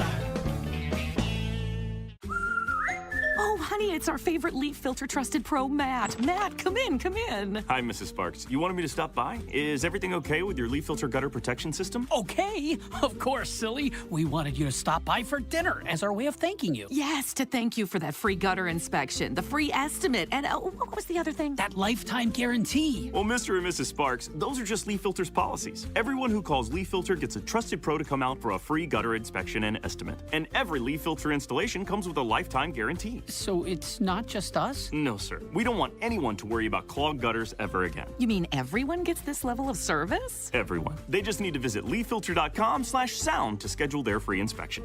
Okay, but you must be starving. You work so hard. Ready to love your gutter protection as much as we do? Visit leaffilter.com/sound and get up to 30% off today.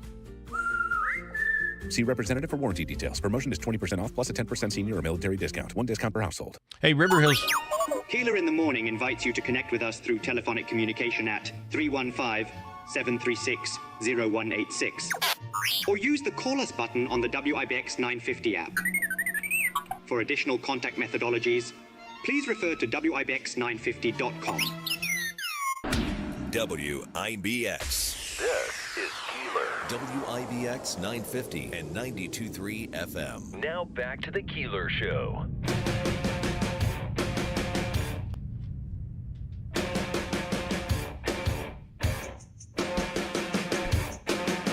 Hey, the official coffee of the Keeler in the Morning radio program is from Daylight Donuts in New Hartford. And now is the time to try their Machi green tea latte.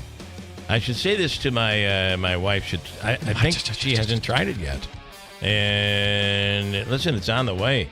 So good, so delicious, so popular right now. Mm-hmm. And they have it at Daylight Donuts. Check it out, along with, 15 other lattes, including the Almond Joy that'll blow your mind. But so will this Machi green tea latte. Check it out. Along with coffee, espresso, iced coffees, breakfast sandwiches, all at Daylight Donuts in New Hartford. We mentioned the Beach Boys holding the record for the most years toured uninterrupted, 63 years. Here's a little audio. And I believe they're coming back to the back to the Stanley Theater, right? Yes.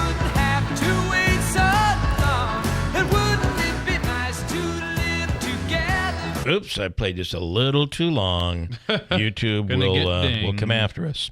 Coming up next hour, Oneida County Sheriff Rob Michel with a very important message out there, and we'll also talk to him in regards to what happened in Syracuse, losing a sheriff's deputy and, of course, a police officer. And now in North Carolina, 4 police officers dead. We'll get into that coming up next hour on WIBX. Did you want... From the Stanley Theater Studio, WIBX Utica, Rome, W295EI, WIBX 950 and 90. This is a Fox News alert. Police confronting protesters on college campuses this morning. I'm Dave Anthony. That's at the University of North Carolina a short time ago, where arrests are reported, while at Yale University in Connecticut, police tape's been put up around a pro-Palestinian tent encampment with arrests and suspensions threatened.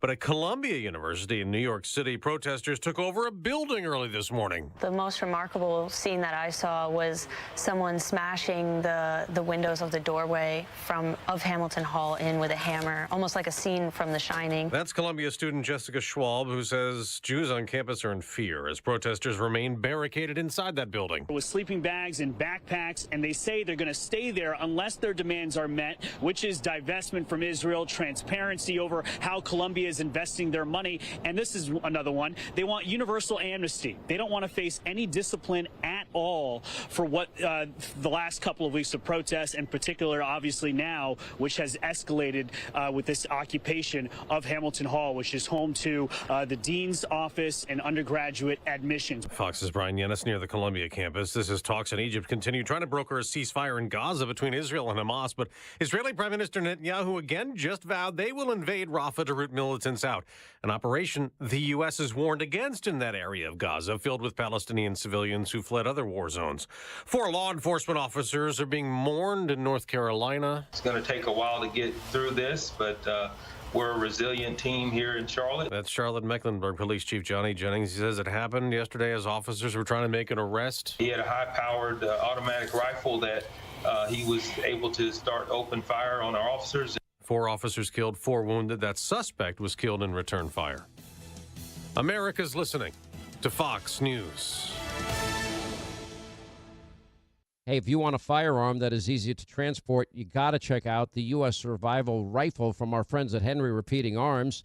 Now, it is a portable rifle that you can put together, take apart in just minutes, and then when you're not using it, you can store the parts in the little case that it comes in. It's so small you can store it pretty much anywhere, and it's light enough to carry everywhere. Now, it comes in black and 2 different camo patterns, and you can pick one up for $300 to $400 depending on the finish. Check out their videos. Go to their website. It's one word, henryusa.com/survival.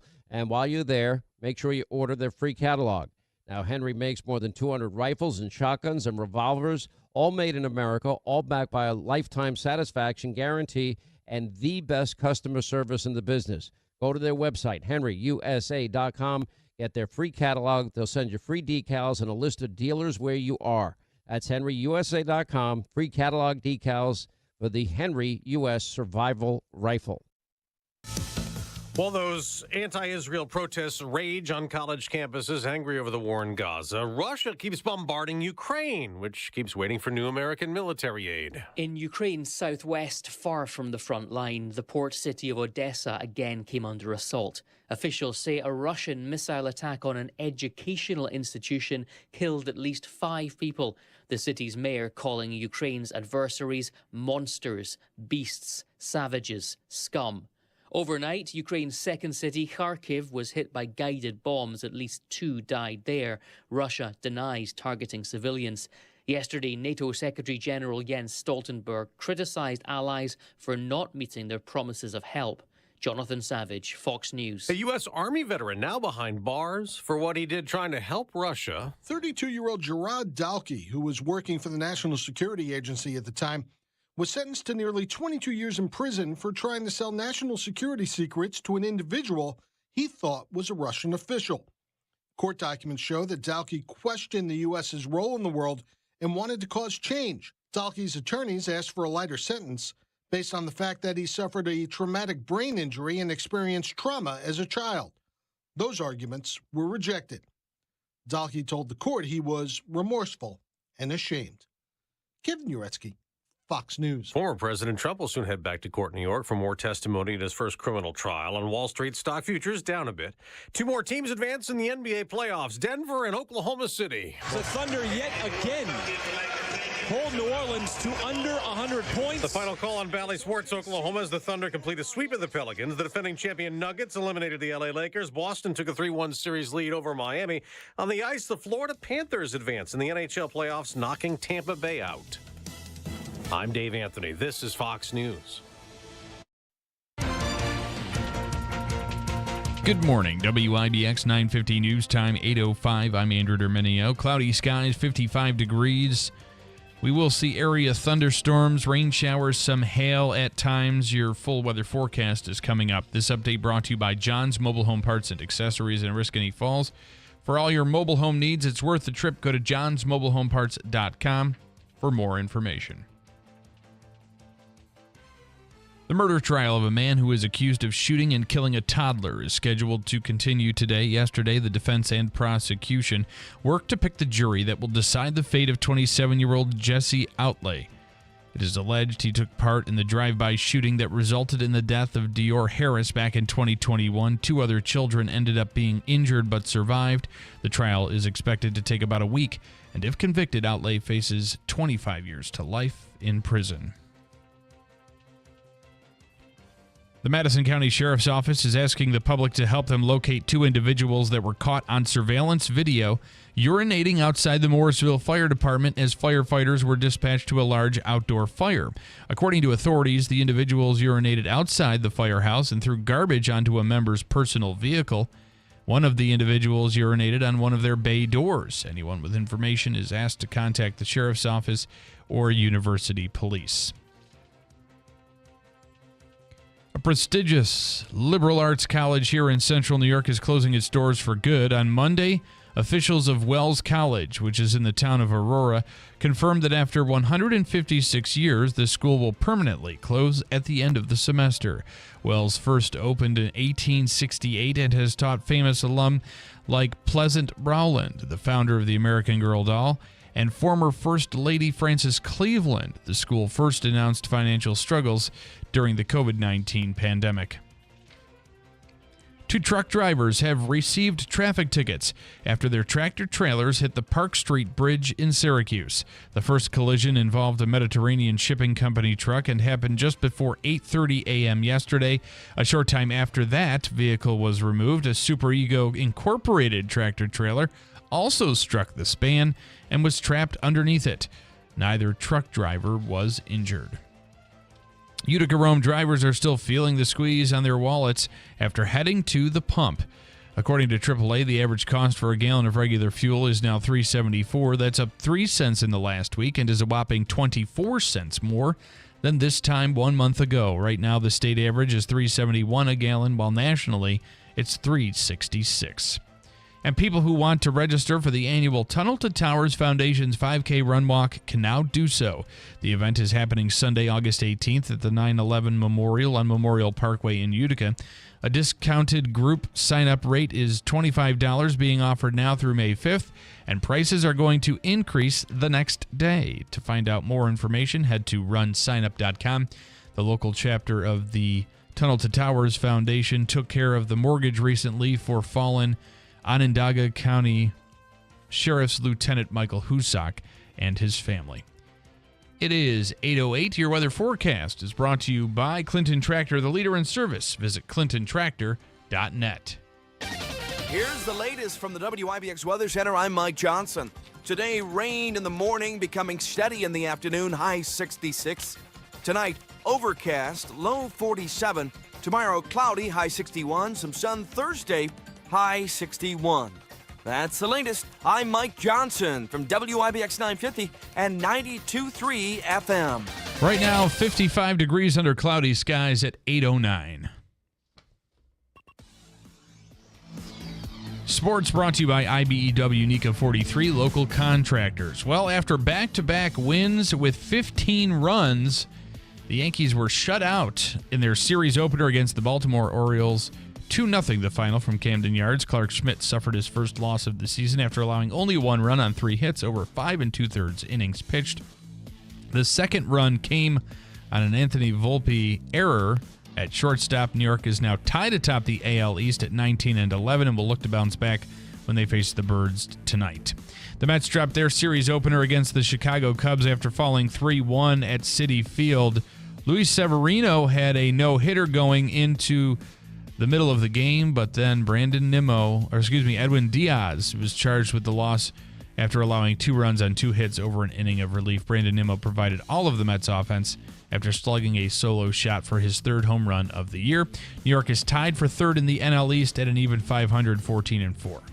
I haven't watched this. I didn't watch the game last night, but I wonder, should they have left him in? Did you see any of the game last night, Davey? Were you actually watching a Mets game? Yeah, I was, because I wanted to see what Sevy was doing. Should they left him in? They should have left him in, even though he was pitching one heck of a game. They should have left him in. He looks bigger now. Let him get his no-hitter, and he looks in great condition compared to when he was with the Yankees. Yeah, and he's got a beard now and everything. everything. You can't have no facial hair in the Yankees. Exactly. In the Yankees. But and then Diaz though is golden and has been awesome. So you'd think that was a no-brainer to go to him, and then it wasn't. Even the best relief pitchers have their moments, They Bill. have their Mariana moments. Rivera has it, and we have it every day with a man named Clay Holmes. Okay. Don't Andrew said remind me. don't say that, please. All right, Davey. Star player on the Philadelphia 76ers upset about vocal Knicks fans on their home court. Joel Embiid said it was disappointing to hear all of the fans from New York during a Game 4 loss at Wells Fargo Center. He says it's not okay and it's not anything like he's ever seen before. Philly trails the best-of-7 first-round Eastern Conference Series 3-1 with Game 5 taking place at Madison Square Garden tonight, so hopefully the Knicks can close it out.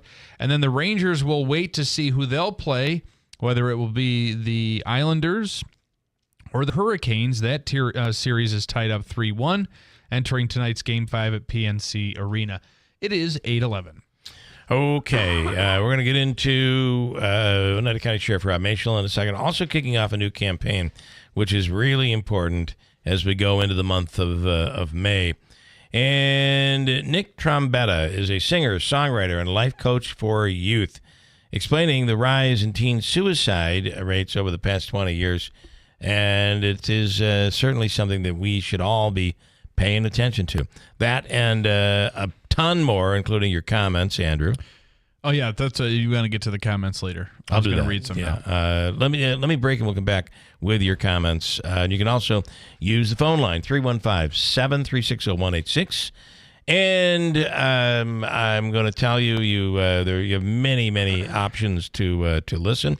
Brand new FM signal. If you check it out, it's 92.3, 92.3 FM. Of course, on WIBX 950. Great signal, by the way. And it really is good. I'm happy with that signal. It's a big improvement. And then, of course, YouTube, you can search for us, Keeler live stream on the app, etc., etc., etc. And then I believe Marilyn Johnson claims that she can hear it through her fillings in her teeth. So we've got everybody covered. We have it all covered here. Pretty sure. Hold on. We'll come right back at WIBX.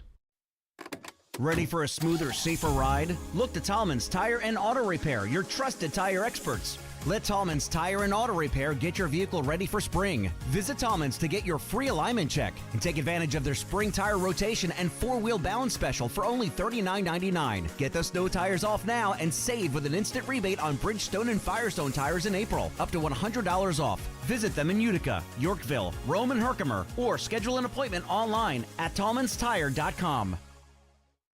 Get lunch for just $10. 72 Tavern is back open, and now we're your best spot for lunch. Get in and get out for just $10. A turkey club wrap? $10. The Boss Burger? $10. Chicken Caesar wrap? Yep, it's $10 at 72 Tavern and Grill. 72 Tavern is revamped, reloaded, and ready for a great year. Did we mention $10 lunch? Check out the full menu plus our $10 lunch menu at 72tavernandgrill.com. Get ready. It's truck season at Steve Pawnee Chevrolet, and these deals won't last long. Test drive the 2024 Silverado 1500 Crew Cab LT 4x4. Lease it for $489 a month for 3 years, 10,000 miles per year. Or take advantage of the purchase offer with a $6,000 rebate or rates as low as 0.9%. Or the 2024 Equinox LS all-wheel drive. Lease it for only $359 a month for 3 years, 10,000 miles per year. Or purchase it with a $2,000 rebate and rates as low as 1.9%. Together, let's drive with Steve Pawnee Chevy. Customers must qualify top-tier credit through GM Financial. Offer on select models. Lease offer must have select model current lease through GM Financial. Finance offer must have 2010 or newer Chevrolet trade-in. All taxes, fees, and first payment due on delivery. See salesperson for details. Must take delivery by April 30th, 2024. See why it's always easy to do business at Steve Pawnee Chevrolet, Route 28 in Herkimer, or at StevePawneeChevy.com. Rodney Atkins, June 20th, 7:30 p.m. at the Stanley Theater. Get your tickets now at the Stanley Theater box office or online at thestanley.org. Jack and Amy saw a commercial where you could pick the number on each side of the bed and make it soft and firm. They went to the National store and tried it, but before they bought, they compared at Mattress Express the Smart Bed by Instant Comfort. They were thrilled that ours had 45 individual settings on each side from super soft to super firm. They loved the fact that ours had a reversible cover, cool for summer, warm for winter. They loved the fact that ours had a 25-year industry-leading warranty, and they really loved the price. Jack worked the trades his whole life. He liked his side firm. He was a 38. Elevated his head and feet, put the massage on low. He said that was perfect. Amy liked her side quite softer. She was a 24. Elevated her head a little less, her feet a little higher, and she liked the massage on high. They loved the fact that we were picking up the sales tax for them right now, and they qualified and signed up for the 5 years, no interest, no money down. Before you buy one of these national beds anywhere, just compare at Mattress Express. Have you or anyone you know ever lived or worked at Camp Lejeune before 1987? Camp Lejeune's water systems were contaminated by chloride from fuel leaks on the property. If you had any contact with water while at Camp Lejeune and have been diagnosed with any type of cancer or Parkinson's disease, you could be entitled to compensation. Call us today. Do not delay. 800-447-3030. 800-447-3030. Paid for by Morgan & Morgan. Visit forthepeople.com for an office near you. Think identity theft won't happen to you? Think again. There's a new victim every 3 seconds in the U.S., over 15 million this year alone, and many don't even know they're victims. LifeLock alerts you to identity threats you could miss even when you monitor your credit. If your identity's stolen, a dedicated U.S.-based restoration specialist will work to fix it. No one can prevent all identity theft, but everyone can save up to 25% their first year with my name, Clay, as the promo code at LifeLock.com. WIBX. This is Keeler. WIBX 950 and 92.3 FM. Now back to the Keeler Show. I want to see if Davey has changed his mind at all about, well, you're going to throw headphones on. Andrew has comments. We'll get to coming up in a second. In a little bit, we'll speak with County Sheriff Rob Michel. We'll do that in a few minutes. And any calls, any ideas you might have, you're angry about something, want to scream and yell. These were Jeff's. Call somebody else.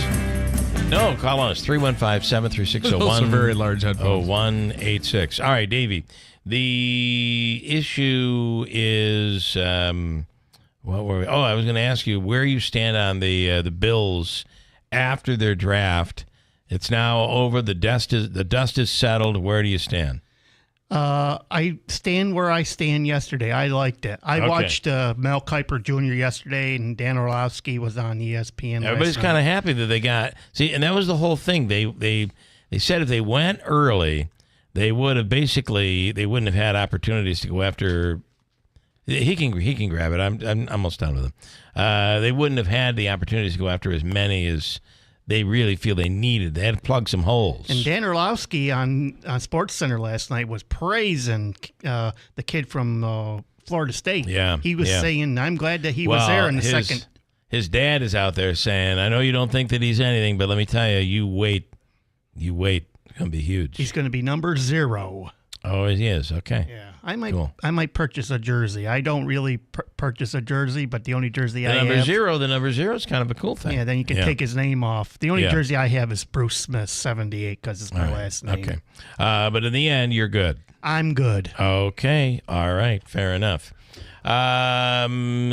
Davey, Andrew, we'll do comments in a second. Let me take Sheriff Michel right now here. Sheriff Rob Michel on the line. Sheriff, good morning.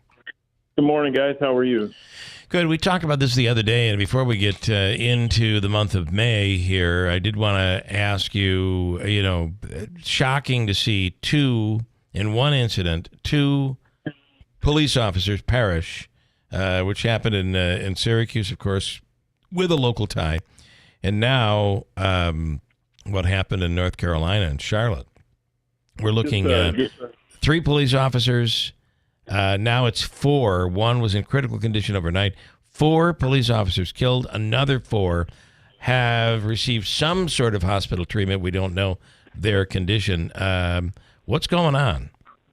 Just certainly a horrific situation yesterday. That same warrants task force, we have one here in Oneida County in the Sheriff's Office, along with the Utica Police Department. We team up with the U.S. Marshals. We have the same type of team here. Obviously, we got to wait and see how this plays out to see what might have caused this to happen. But just a horrific thing when that many police officers, are killed in one instance. I mean, obviously one is awful, but when you have 4 on the same situation, situation or incident, what we just dealt with here You look at, it's just clearly. We spoke in Albany, my colleagues and I, a couple weeks ago about a target being on the back of police officers, and this just states that even more. It's a very difficult time to be a police officer. You want to talk about recruitment and retention. When people see stories like this, no one's going to want to enter this career. And it's just awful. And when does it stop? Enough is enough. These people are putting their lives on the line each and every day to keep our community safe. And, there's not one single cause for all these things happening, but I'm pretty confident when I say that, we can put a whole bunch of things together. We could talk bail reform. We could talk the failure of the mental health system. We could talk lack of respect that we're teaching our young children as we go home. We could talk about, we could go on and reasons why these things happen, putting them all together. And that's why we're dealing what we're dealing with today. I completely agree. I feel like there is no one simple fix, but it does need to be a combination of a lot of things. And the other thing that we're seeing is there seems to be more sympathy on giving the second chance. So somebody's been third and fourth and fifth. Not what I'm talking about. I'm talking about the opportunity, the second chance. You've spent 25 years in prison. You killed someone, whether it be a police officer or anyone, and all of a sudden now these parole boards seem to be looking at things differently and like, well, he's 65 years old, 68 years old, we can let him out. I'm not sure that's once you've committed that crime, you should spend your life in prison.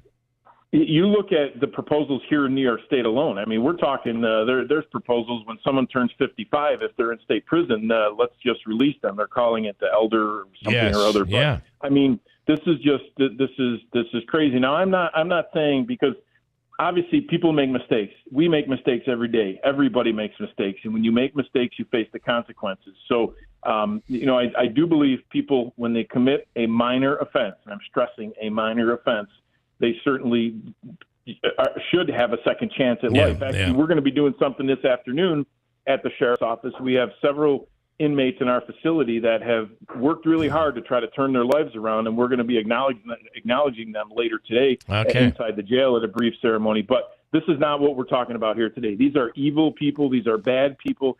These are people who have no respect for life. They obviously this was an ambush on the police. It seems as though the police may have been outgunned in this situation.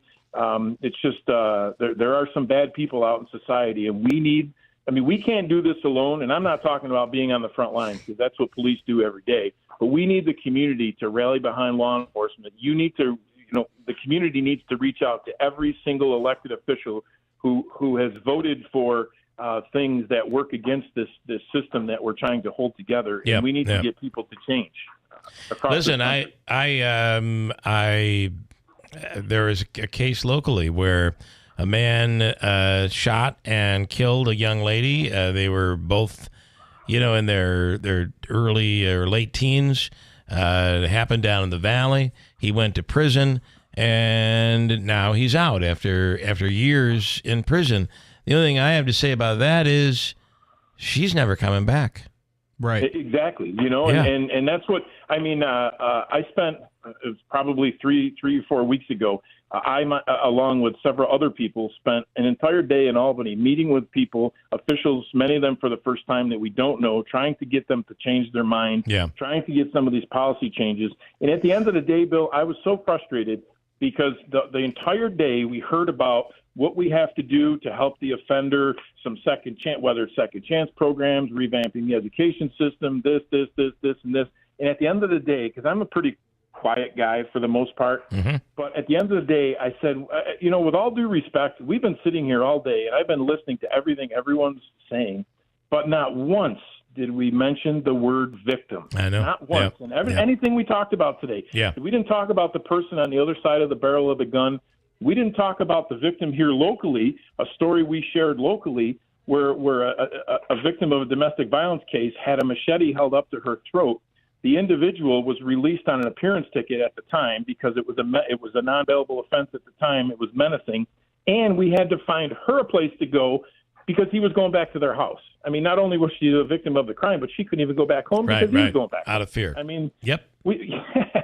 I mean, this is crazy. Yeah. Not to mention, if you have any of those age release type deals, what about the 45-year-old who's still relatively healthy, or 50-year-old that goes and kills somebody? What, are just going to get out at 55 because they're old? Right, you know, right. they're old enough. Yeah, you know, this stuff doesn't. It doesn't. It doesn't make sense. No, it doesn't make sense. I gotta say the way some of these downstate legislators are dealing, I hate to be around their kids because it shows you how they deal with punishment. They don't. Okay. Exactly. And you know what? And that's why we're seeing other things happening around the country. Yep. That are being highlighted right now because of that. Well, and the other part of this is, I mean, you got to be looking at what went on at Columbia. So here they are. They've taken over property. They ransacked basically they went over the barriers. Now you're breaking rules. All right. Now you won't leave when they tell you to leave. And they say, well, just stay where you are. We're going to call off police. Well, now they're inside the building. Yeah.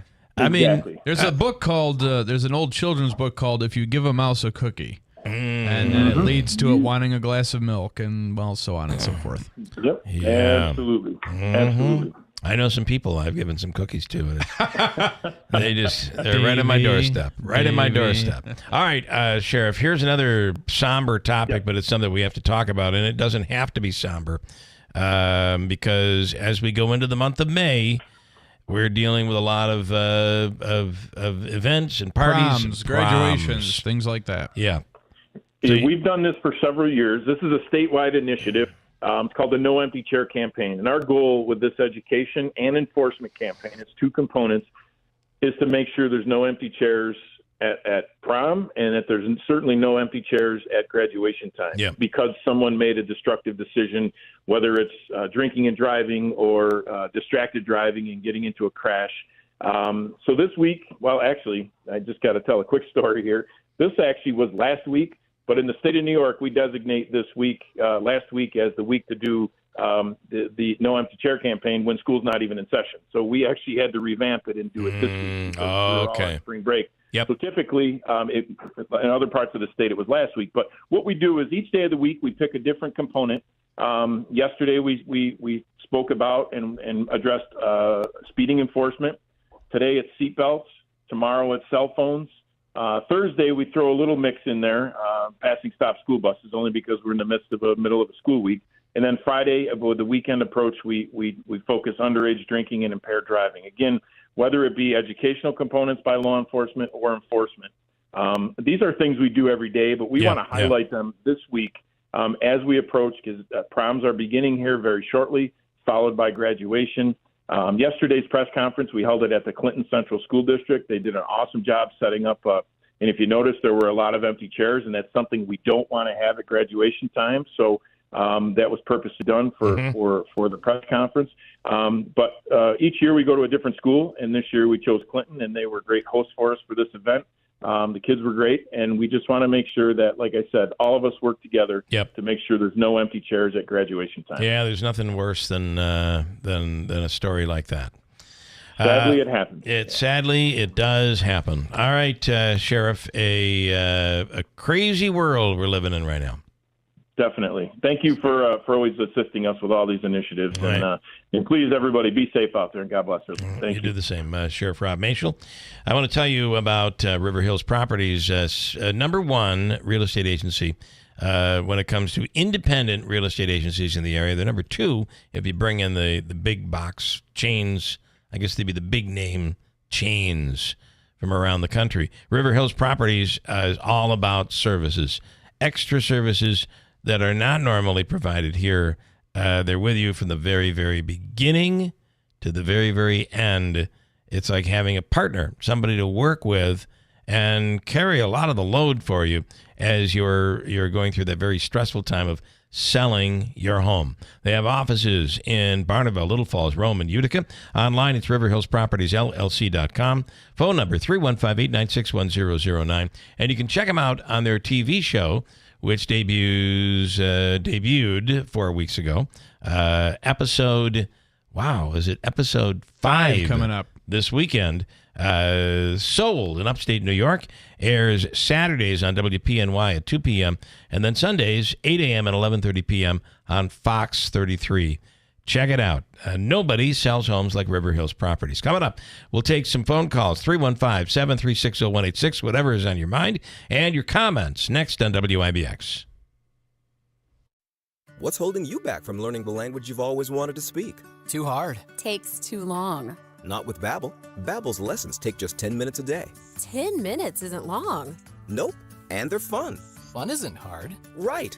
Babbel's interactive lessons, podcasts, games, and more make languages fun and engaging. You might even forget you're learning. And Babbel's lessons are built around real life. Babbel teaches language skills you'll actually use, about travel, business, relationships, and more. You'll learn what matters most to you. Plus, Babbel's lessons are designed to get you having real conversations in as little as 3 weeks. Just 3 weeks? Even better. Since Babbel's lessons are voiced by real native speakers, you'll get pronunciation just right and be able to carry on conversations with confidence. Learning a language with Babbel doesn't take long. And with Babbel, it isn't hard. It's perfect. Get Babbel. It starts here. Go to Babbel.com to try for free. That's Babbel.com. Babbel.com. Babbel.com. The Potting Shed Antiques in Whitesboro is buying silver, gold, gold-filled, vintage costume, estate jewelry, and U.S. and Canadian coins. They've been your hometown buyer for the past 52 years. While other gold and silver buyers claim to offer the highest prices, the Potting Shed Antiques actually delivers. Let Don Hartman take a look at your individual pieces or your entire collection. The Potting Shed Antiques, open Thursdays, Fridays, and Saturdays. Please call ahead for an appointment. Visit thepottingshedsantique.com. Curtis Lumber's Customer Appreciation Days are back. For 3 days only, May 2nd through May 4th, Curtis Lumber will pay the sales tax on your purchase. Not sure what you need for your project? Buy a gift card and Curtis Lumber will load the sales tax amount onto the card as a bonus. For details and in-store specials, visit curtislumber.com/customer appreciation. Enjoy tax-free savings May 2nd, 3rd, and 4th at Curtis Lumber. Brunch is here at Taylor and the Cook. Yep, a top 100 restaurant in the country, now firing up pancakes, breakfast sandwiches, biscuits and gravy, and so much more. Taylor and the Cook at 311 Main Street has brunch every Sunday from 10 a.m. to 2 p.m. Mimosas, bloodies, and of course, our perfect twist on everything. Sit by the fire, up at the bar, or on the terrace with your friends. Check out the full brunch menu at taylorandthecook.com. Hi, I'm Martha Stewart. Every year, more than 4 million pets enter shelters here in the United States. My friends at American Humane have been helping animals since 1877. The goal is to ensure that pets have a safe shelter, especially during natural disasters. Adopting a shelter pet allows shelters to help more animals awaiting care. Please consider adopting today and take some time to learn more about American Humane's other work at americanhumane.org. Getting quality employees to fill positions in your company is essential, but finding those people can be a major hassle, unless you use ZipRecruiter. ZipRecruiter makes finding quality people a breeze. And right now you can try it for free at ZipRecruiter.com/free. With ZipRecruiter, one click sends your job to hundreds of top job sites. But more than that, ZipRecruiter's advanced technology identifies the candidates with the skills you need, sends you a list of great matches to review, then actively invites them to apply for your job. And the results speak for themselves. 4 out of 5 employers who post on ZipRecruiter get a quality candidate within the first day. That's right, the first day. Now you can focus on your business and let ZipRecruiter do the work finding the best people for you. See for yourself. Experience the ease, efficiency, and power of ZipRecruiter for free. Just go to ZipRecruiter.com/free. That's ZipRecruiter.com/free. ZipRecruiter.com/free. Hello, everyone in Central New York. This is Dave Letterman, your old TV pal. Remember me? I'm supposed to say something witty and funny here about Bill Keeler, but I've got nothing. Ever see a picture of this guy? That's a joke in itself. Anyhow, here's Keeler on WIBX.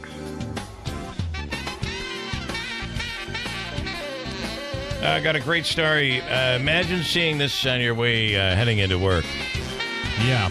You're driving to work, the distant thunderstorms, everything's good, and you see 4 zebras running down the highway. Why did the zebra cross the road? 4 zebras escaped from a trailer and ran down a highway near Seattle on Sunday. Videos of it are all over social media. And eventually they were 3 of them were captured, but the 4th is still missing. Here is some audio on this one. Maybe? Yes, no, maybe? Yeah. Hi, buddy. We were looking at a bunch of zebras eating grass on the side of the off-ramp. The cars on the off-ramp pulled over by the guardrail and lined up really close to kind of make a makeshift fence to keep them from coming up onto the off-ramp. I've only ever seen them in a zoo, so that was a first. This must be a joke. They just started hanging out in the grass in somebody's yard over here across the street. I called, so I found the missing zebras. They're in my yard. Not sure what to do. How many people were driving down the road and said, was that a zebra? Depends on where it is. What the blank was that? Yeah. Yeah. All right, you have some comments. Yes, this goes back to the late 6 o'clock hour when we were discussing the college campus issue. Matt and Holland Patton saying, are we living in Hitler's Germany? Not a question that would have probably been taken seriously. Okay, I see where he's going with that, but yeah, and keep in mind, most of these kids think they're protesting all they're seeing is pictures of horrible pictures of destruction and the destruction of war, and so some of them, I would think most of them probably have good intentions. And then they've been infiltrated by this group of people who are morons, are probably anti-Semites. Oh, that too. Probably want the death of Israel. But I feel like the problem you have here is most of them probably don't feel that way. They just think they're saving babies. They're saving women and innocent women and children. And in reality, they don't understand the story. They don't even know who they're really standing up for. They feel like they're standing up for the people, when in reality, these are the horrors of war, and it's terrible. You know, years and years ago, the government was able to control what we would see that came back home, right? Mm-hmm. And I think Vietnam was the first time we started seeing pictures of what was really going on and how horrific it was. And now today, everything is instant. That is terrible. I mean, it's wonderful, but you see some really bad photos. And these kids are all screwed up.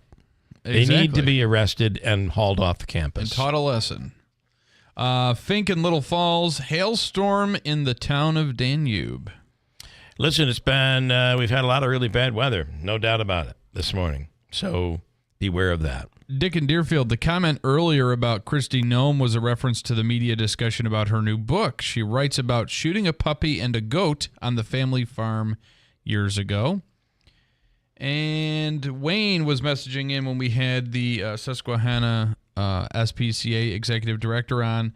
None of the people who act like they will help if you reach out really do. They always make things worse for the person with the problem. It becomes a way they want money or charge big money to help. They do not just help when asked. Also, to get animals fixed or neutered or spayed, the cost is very high. It is, and you're right. It can be cost prohibitive for people. They can't afford to do it. However, there comes a certain point where maybe there's no way out. The other thing we were talking about this morning is the story out of the Rochester area and the Monroe County District Attorney who was on her way home. She was speeding, and Webster police actually saw her, tried to pull her over. She refused to pull over. That's true. And in fact, even called... It wasn't even really a high-speed chase. It was just a low-speed I'm not pulling cruising. over. And along the way, even called the Webster police chief. Well, by the time they got to her home, she drove into her garage, was walking into her house when police came into the house. Here is audio of what that sounded like for this DA who refused to pull over. Check it out. And here is audio. I'll take care of it since I'll be prosecuting myself. Okay. At the end of the day... Okay, I want to play that part again. I'll take care of it since I'm prosecuting myself. So I'm issuing you Speed in zone, 55 and a 35. That's fine. I'll take care of it since I'll be prosecuting myself. Okay. At the end of the day, if you see my lights and sirens behind you, and obviously they're going off, just pull over. We can have a conversation and be on our way. I kept my eye on your vehicle. I'm not going to check my computer to see what plate it is if a vehicle is not stopping for me. I want to keep my eyes on that vehicle for my safety, so I make it home at the end of the day. Okay? I apologize, but I'm sorry that you had a bad day, yeah. and I'm sorry it went this way, but I do respect what you do. Have a good day, man. But I would say, here's something I should have called in. I would like to know what she was. First of all, the word "but" is in there. Why is she? But what? Just move on. But what? I was wrong, and that's the end of it. Yeah. I mean, I don't know what she's thinking. That was clearly a young officer who was very nervous about the situation. Doing his job, and here she is trying to make excuses for why she wouldn't pull over. I don't know. It makes you wonder, was there a little alcohol involved? Well, I love it's like the next time that you decide to be a piece of garbage and not pull over when I put the lights on, just do it. Okay, so some comments on this I wanted to communities. This is what makes communities not trust police. Well, I disagree. This is what makes communities not trust, establishment. Elected officials. How can you trust a group of people that investigate themselves and never turns other officers in when they violate the public's rights? The mentality of the police. It's us against them. Okay. Well, I guess you can feel that way. However, most organizations are like that. Most workplaces are like that. But at the end of the day, I do think that police are under a lot of scrutiny, and I do think they're investigated. So I'm not sure. Well, I'm not sure where you're going with that. I guess I know where you're going. I don't agree. Teen suicide is up. Nick Tretta is a singer-songwriter, and he is a life coach for youth, and he's on the line right now. What's going on? Why are suicide rates so high, especially in the last 20 years? Well, first of all, let me say good morning to you guys. It's good to talk to you. Good morning. From one New York guy to another. I'm doing interviews across the country. Finally, I get one in New York. You got a New York call, yes. Well, we're upstate New York, Nick, not to disappoint you. By the way, that woman's problem is entitlement and her parents. Yeah, I agree. Yep. Because that's what the problem is, which brings me to my subject. Because let me, if I may quickly describe what it is. I have a project that I began called the OY Project, HOY. Okay. And I was walking through a Costco, and I saw a young kid a couple of years ago. He had on a jacket that said, "Fear our youth." And I thought to myself, oh, my God, that's terrible. Yeah. We shouldn't fear our youth. We should help our youth. Mm-hmm. As I walked out, I'm thinking, help our youth. Oh, my God, that stands for OY in Spanish. So today, right now, this second, as we're speaking, we're motivating ourselves to send a message out there to help these kids today. Yeah. And when we speak about suicide, what's fueling suicide? I'm not the expert in what fuels suicide. I'm the expert in talking to kids because of my own life and what I lived as a musician, as a boy growing up in the Bronx. Today, cell phones and social media are partly to blame for a lot of this. Yeah, I think everything is so immediate. You can compare so easily. It's just very complex. But ultimately, don't you think it ultimately goes back to, I hate to say, but parenting? No, you're 100% right. Look, here's a woman who just spoke to, who is supposed to be, intelligent and smart, and to speak to those cops that way. I come from a family of law enforcement. I was taught, when you see that red light, you stop, you put your hands on the wheel, and you act like a gentleman. You treat those people with respect. Parents are not teaching their kids this, and social media is not teaching it. You have young people today going on social media and talking about. I'll give you an example of a young boy, 16 years old, who did commit suicide. He's on TikTok saying, "Hey, please take the pain away." And the answer that he's getting from other kids is, "Death is a gift." Could you imagine when we were young? Yeah. Death. certainly may be a gift at some point in our lives, but not when you're 16 years. Yeah, and Nick, it almost seems like, that's an even bigger problem, and I think even beyond youth, it's the people who hide behind the internet, who feel like they can say whatever they want without any repercussions because there's an anonymity but to you know it. What? But you know what, fellas? I mean, are you guys fathers? Do you have children? Or I do. I have a 20-year-old. The truth of the matter is, we as parents have to pay attention. We have to. My kid doesn't want to talk to me half the time, but I at least take the time every single day to send her a text message. Dad loves you. You're the best. If you need anything. And so here's what happens. These kids are not receiving the love. They're not receiving the care. And so it's not just about suicide. It then goes on to bullying. And then we talk about racism. And so what I did was, as a musician, I wrote songs in the past couple of years that address these matters. I sit down with kids, sometimes 5, sometimes 20, sometimes more. I'm obviously doing these programs hoping that somebody's ear will say, wait a minute, I think Nick is onto something, and maybe we can do something on a greater level. So what do? I perform my songs. I talk about the lyrics, and before you know it, it's not a performance, but it's a therapeutic moment. Because music it speaks louder than words in many ways, and it reaches them. And, my project can be found on YouTube. It's the OI Project, H-O-Y. I'm not a big social media guy, and that's the problem, because maybe, I don't know, maybe my age. Right, maybe you might reach more if you were. However, being on YouTube, that's big. I mean, that's pretty big. Yes. So I'm trying, and I so appreciate for gentlemen like yourselves and your great program to take the time out and say, hey, man, let's give this guy 2 minutes of our time. And this one's good. You're in Northern, I'm in White Plains in Westchester. You never know. So go to YouTube, search Hoy, H-O-Y, right?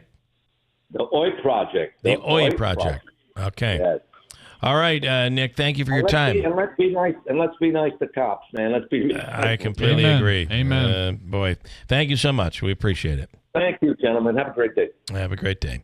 The only thing that I would disagree with, or at least caution, is teen suicide is not all about bad parenting. Correct. And there are plenty of parents that have been attentive, have been talking to their children, have done everything they possibly could, and just had no idea. Or they feared it and they just couldn't fix it. So to imply that, I'm sure there are situations where it is parenting. There are bad parents, but there are plenty of wonderful parents who did nothing wrong, who had to deal with their child committing suicide. Yes. So I think that's a very careful point that I needed to, I feel like I have to make. I know we have John in Bridgewater on the line right now. John, good morning. Do I have him? Is he here? Yes, there he goes. Hi, John. Good morning. Oh, now I have him. Hi, John. Good morning. Are you there? Oh, there's a delay. Yeah. Hello. John from Bridgewater. Hey, Turn John. your radio Can you- down. Hey, Bill. You got us. Hi, good morning. How you doing, man? Hey, last week you guys, I think you were talking about the auction house out in West Winfield, King's auction. I think we might have, yeah. All right, well, anyways, I went out there Sunday. What a ball I had out there. If you haven't been out there to an animal auction. Okay, no, I've never been to one of those. A buddy of mine, I got done fishing, and they were going to buy some chickens, and they wanted a goat, so I went. Bill, it was awesome, but we overdressed for this place. We walked in, and we'd never been there. We're newbies, and they were looking at us, and when you walk in on the left, there's bleachers from the floor all the way up, and these guys are all wearing, the Oshkosh bib overalls, these big boots. Sure. And we walk in, and, I got a Hawaiian shirt, jeans, and freaking Crocs. Oh, no, we've got some city boys from Utica. Hey, who are these guys? Who are these guys? Who are these guys coming in here and bothering us? Who are these guys? Bill, that guy was awesome. I mean, he didn't miss a beat. And they're good. Eggs. You want eggs? Go out there. Quail eggs. That's the place to go. And, what's interesting is everybody can understand them. Everybody knows exactly what to do. Yep. Put their hand up. Oop, you just bought a cow. Boy. Hey, look at this guy. He's got a Hawaiian T-shirt on. He's got a Hawaiian T-shirt on. He's got a cow. Jeans. We got a cow. Everything else is, this was strictly chickens, small animals, and then they have the big animals, so on. Andrew, real quick, did you see the picture I sent you? Yes, we don't got to get into it on the air. No, I know, but that's... What are we talking about? That's the picture I sent, or the indoor facility that's an indoor outhouse. Yes. Okay. And my friend's wife had to go, and I says, well, I don't think you might want to use it. An indoor outhouse. It's an indoor well, outdoor house. You go down this huge aisle, turn left on another aisle, and you go all the way through, and you come into a woodshed, and it's got a toilet there. And I see. So the bathroom is, it's kind of like an outhouse, but it's inside the place. Yeah. Okay. Yeah. I asked if they were auctioning that off. Is there plumbing in there? Well, if you want to use your foot to flush it, I think it does work. All right, so it goes into a tank. It's probably something like you'd get in a camper. A small septic tank or something. Could be, yeah. Something like you'd have in a camper or something like that. But the big thing is, if you're looking for cheap eggs, that's the place to go. Just big eggs, little eggs. Don't wear a Hawaiian shirt. Look at this guy in the Hawaiian shirt. I had a Hawaiian shirt, and she had nice sandals, and her toes were painted, and she's all dolled up, and we looked, and they're looking at us like, yeah, there's the newbies. Did you, I forget, you bought eggs? What did you buy? I bought all them snacks that I sent to Andrew at halftime. Okay. It's like a free-for-all. You get them like for $1. The small boxes are $1. The big boxes are $2.50. All right, very cool. And all right. That's... You got to get out of the way at halftime when they come, because I almost got run over because I wasn't sure what to do. Yeah, okay. Anyways, all right. You got to check it out. All right, we'll have to do it. West Winfield, the auction house in West Winfield. Way up on top of the hill in God's country. All right, good stuff. Thank you, John. Thank you for the time, Bill. Have a wonderful day, and thanks for waiting. I know you were on hold for quite a while. Thank you. Okay. There he goes. And I can see him walking in with his Hawaiian shirt and saying, you know what I do with bottle rockets? No, I don't think they want to do that. John, you remember that. Conan O'Brien was just recently, I guess this was on the season finale of Hot Ones. Other than saying that he could weld a building by shooting fire after eating hot wings during the episode, he also told the story of how he would sit, when he was working at NBC, he'd sit at David Letterman's NBC Late Show desk and write jokes for SNL. Pretty cool. Here's the clip. They had like a covering over his desk to protect it. Our studios were at 9. He was in 6A, which is the studio I eventually took over, but I didn't know that was going to happen. And I would sit at Dave's desk, and I had Dave's perspective, and I would sit there and I would work on a sketch. And then this crazy situation develops, 1 in a billion chance where I get a chance to audition for that show and then get it. But if you had told me that when I was sitting behind Dave's desk as a Saturday Night Live writer, I'd have said there's no way. Right. I think that's how we felt when Conan first started. Because although he was a brilliant writer, everybody was like, man, this guy is not going to make it. There's just no way he's going to make it. And it turns out somehow with his quirkiness, he became really, really big. Okay, Davey. Are you hearing that nationally, and I have to tell you, one of the busiest restaurants in New Hartford that is constantly busy is Red Lobster. Really? Because the other day I drove by and it didn't look too busy. Okay. Except for the other day when Andrew drove by, and maybe it's changed. I love Red Lobster, and they've got endless shrimp all the time now. But it just seems like, and it's always, the crowd is a little bit older, and they love, like my parents love Red Lobster. The biscuits are delicious. And so, however, there is a story about nationally that Red Lobster is close to bankruptcy. The national tragic. chain. I don't see that here locally, but I'm saying the national chain. That story is out there. Today is National Honesty Day. Apparently you felt that you had to be honest. And you're like, really? I drove by there yesterday. It didn't seem like anybody was there. What time yesterday? It wasn't yesterday. It was Friday night, and it was, like 8:30, 9 o'clock at night.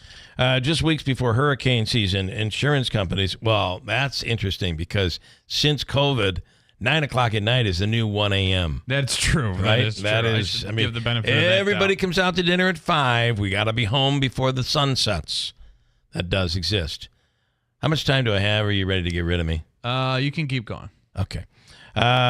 Progressive. Listen to this. Just weeks before hurricane season, insurance companies are dropping coverage for people in Florida. Progressive has shed close to 100,000 policies. Here is one of the homeowners talking about it. I'm hearing from a lot of people who are in the same boat with getting insurance canceled that their insurance is doubling or more. I think that's really a big problem for a lot of people. Our homeowners insurance went up the moment we moved in. I think they They were like, oh, look who's moving in. Oh, boy. Let's raise that rate. This is the truest thing in the world, and do I have enough time? I do. This is amazing. I'll leave you with this. It is the truest thing of all truths here on National Honesty Day. A study has shown the new most dreaded word to hear at work is what? When you hear this word at work, it is horrific for you, Andrew. What is the word? Overtime. No, we don't do overtime here. I know. Why would you even work say in that? general. Oh, I got to stay overtime? Yeah, meeting. The word is hey. Hey, you want to come and see me for a second? Oh, yeah. The word is hey. Apparently, you've actually said this to me, too, a couple times. Hey, you got a second? Hey, I got it. Hey, you got a second? I got a second. Davey, hey, mind moving. I got to talk to Andrew. Yeah. Davey, stay in here. Stay. Apparently, the word can trigger a flight or flight response, which can lead to employees thinking about the worst case scenario. Hey, you got a second? No, actually, I got to run. I truly believe that, and when I read that this morning, I'm like, that is absolutely true. It is the most dreaded word to hear. And with that said, hey, Davey, hey, you got a second this morning? Yeah, I got a second. Hey, you got a few minutes after the show? Because Bika's out there, and he heard you gave away $200 today. So I said 100. Listen, news next, followed by Killmeat on WIBX. Get ready. It's truck season at Steve Pawnee Chevrolet, and these deals won't last long. Test drive the 2024 Silverado 1500 Crew Cab LT 4x4. Lease it for $489 a month for 3 years, 10,000 miles per year. Or take advantage of the purchase offer with a $6,000 rebate or rates as low as 0.9%. Or the 2024 Equinox LS all-wheel drive. Lease it for only $359 a month for 3 years, 10,000 miles per year. Or purchase it with a $2,000 rebate and rates as low as 1.9%. Together, let's drive with Steve Pawnee Chevy. Customers must qualify top-tier credit through GM Financial. Offer on select models. Lease offer must have select model current lease through GM Financial. Finance offer must have 2010 or newer Chevrolet trade-in. All taxes, fees, and first payment due on delivery. See salesperson for details. Must take delivery by April 30th, 2024. See why it's always easy to do business at Steve Pawnee Chevrolet, Route 28 in Herkimer, or at StevePawneeChevy.com. Aches and pains aren't trophies. They're just barriers keeping pros like you from getting the work done. You know this business can be back-breaking. All the more reason to partner with someone who has your back, like Clinton Tractor and Ferris Commercial Mowers. Ferris is about helping you finish strong and feel good doing it, with patented suspension technology that allows you to mow faster and get more work done in comfort so you can feel good tomorrow. Visit Clinton Tractor today or at clintontractor.net. Ferris, work hard, feel good. Have you or anyone you know ever lived or worked at Camp Lejeune before 1987? Camp Lejeune's water systems were contaminated by chloride from fuel leaks on the property. If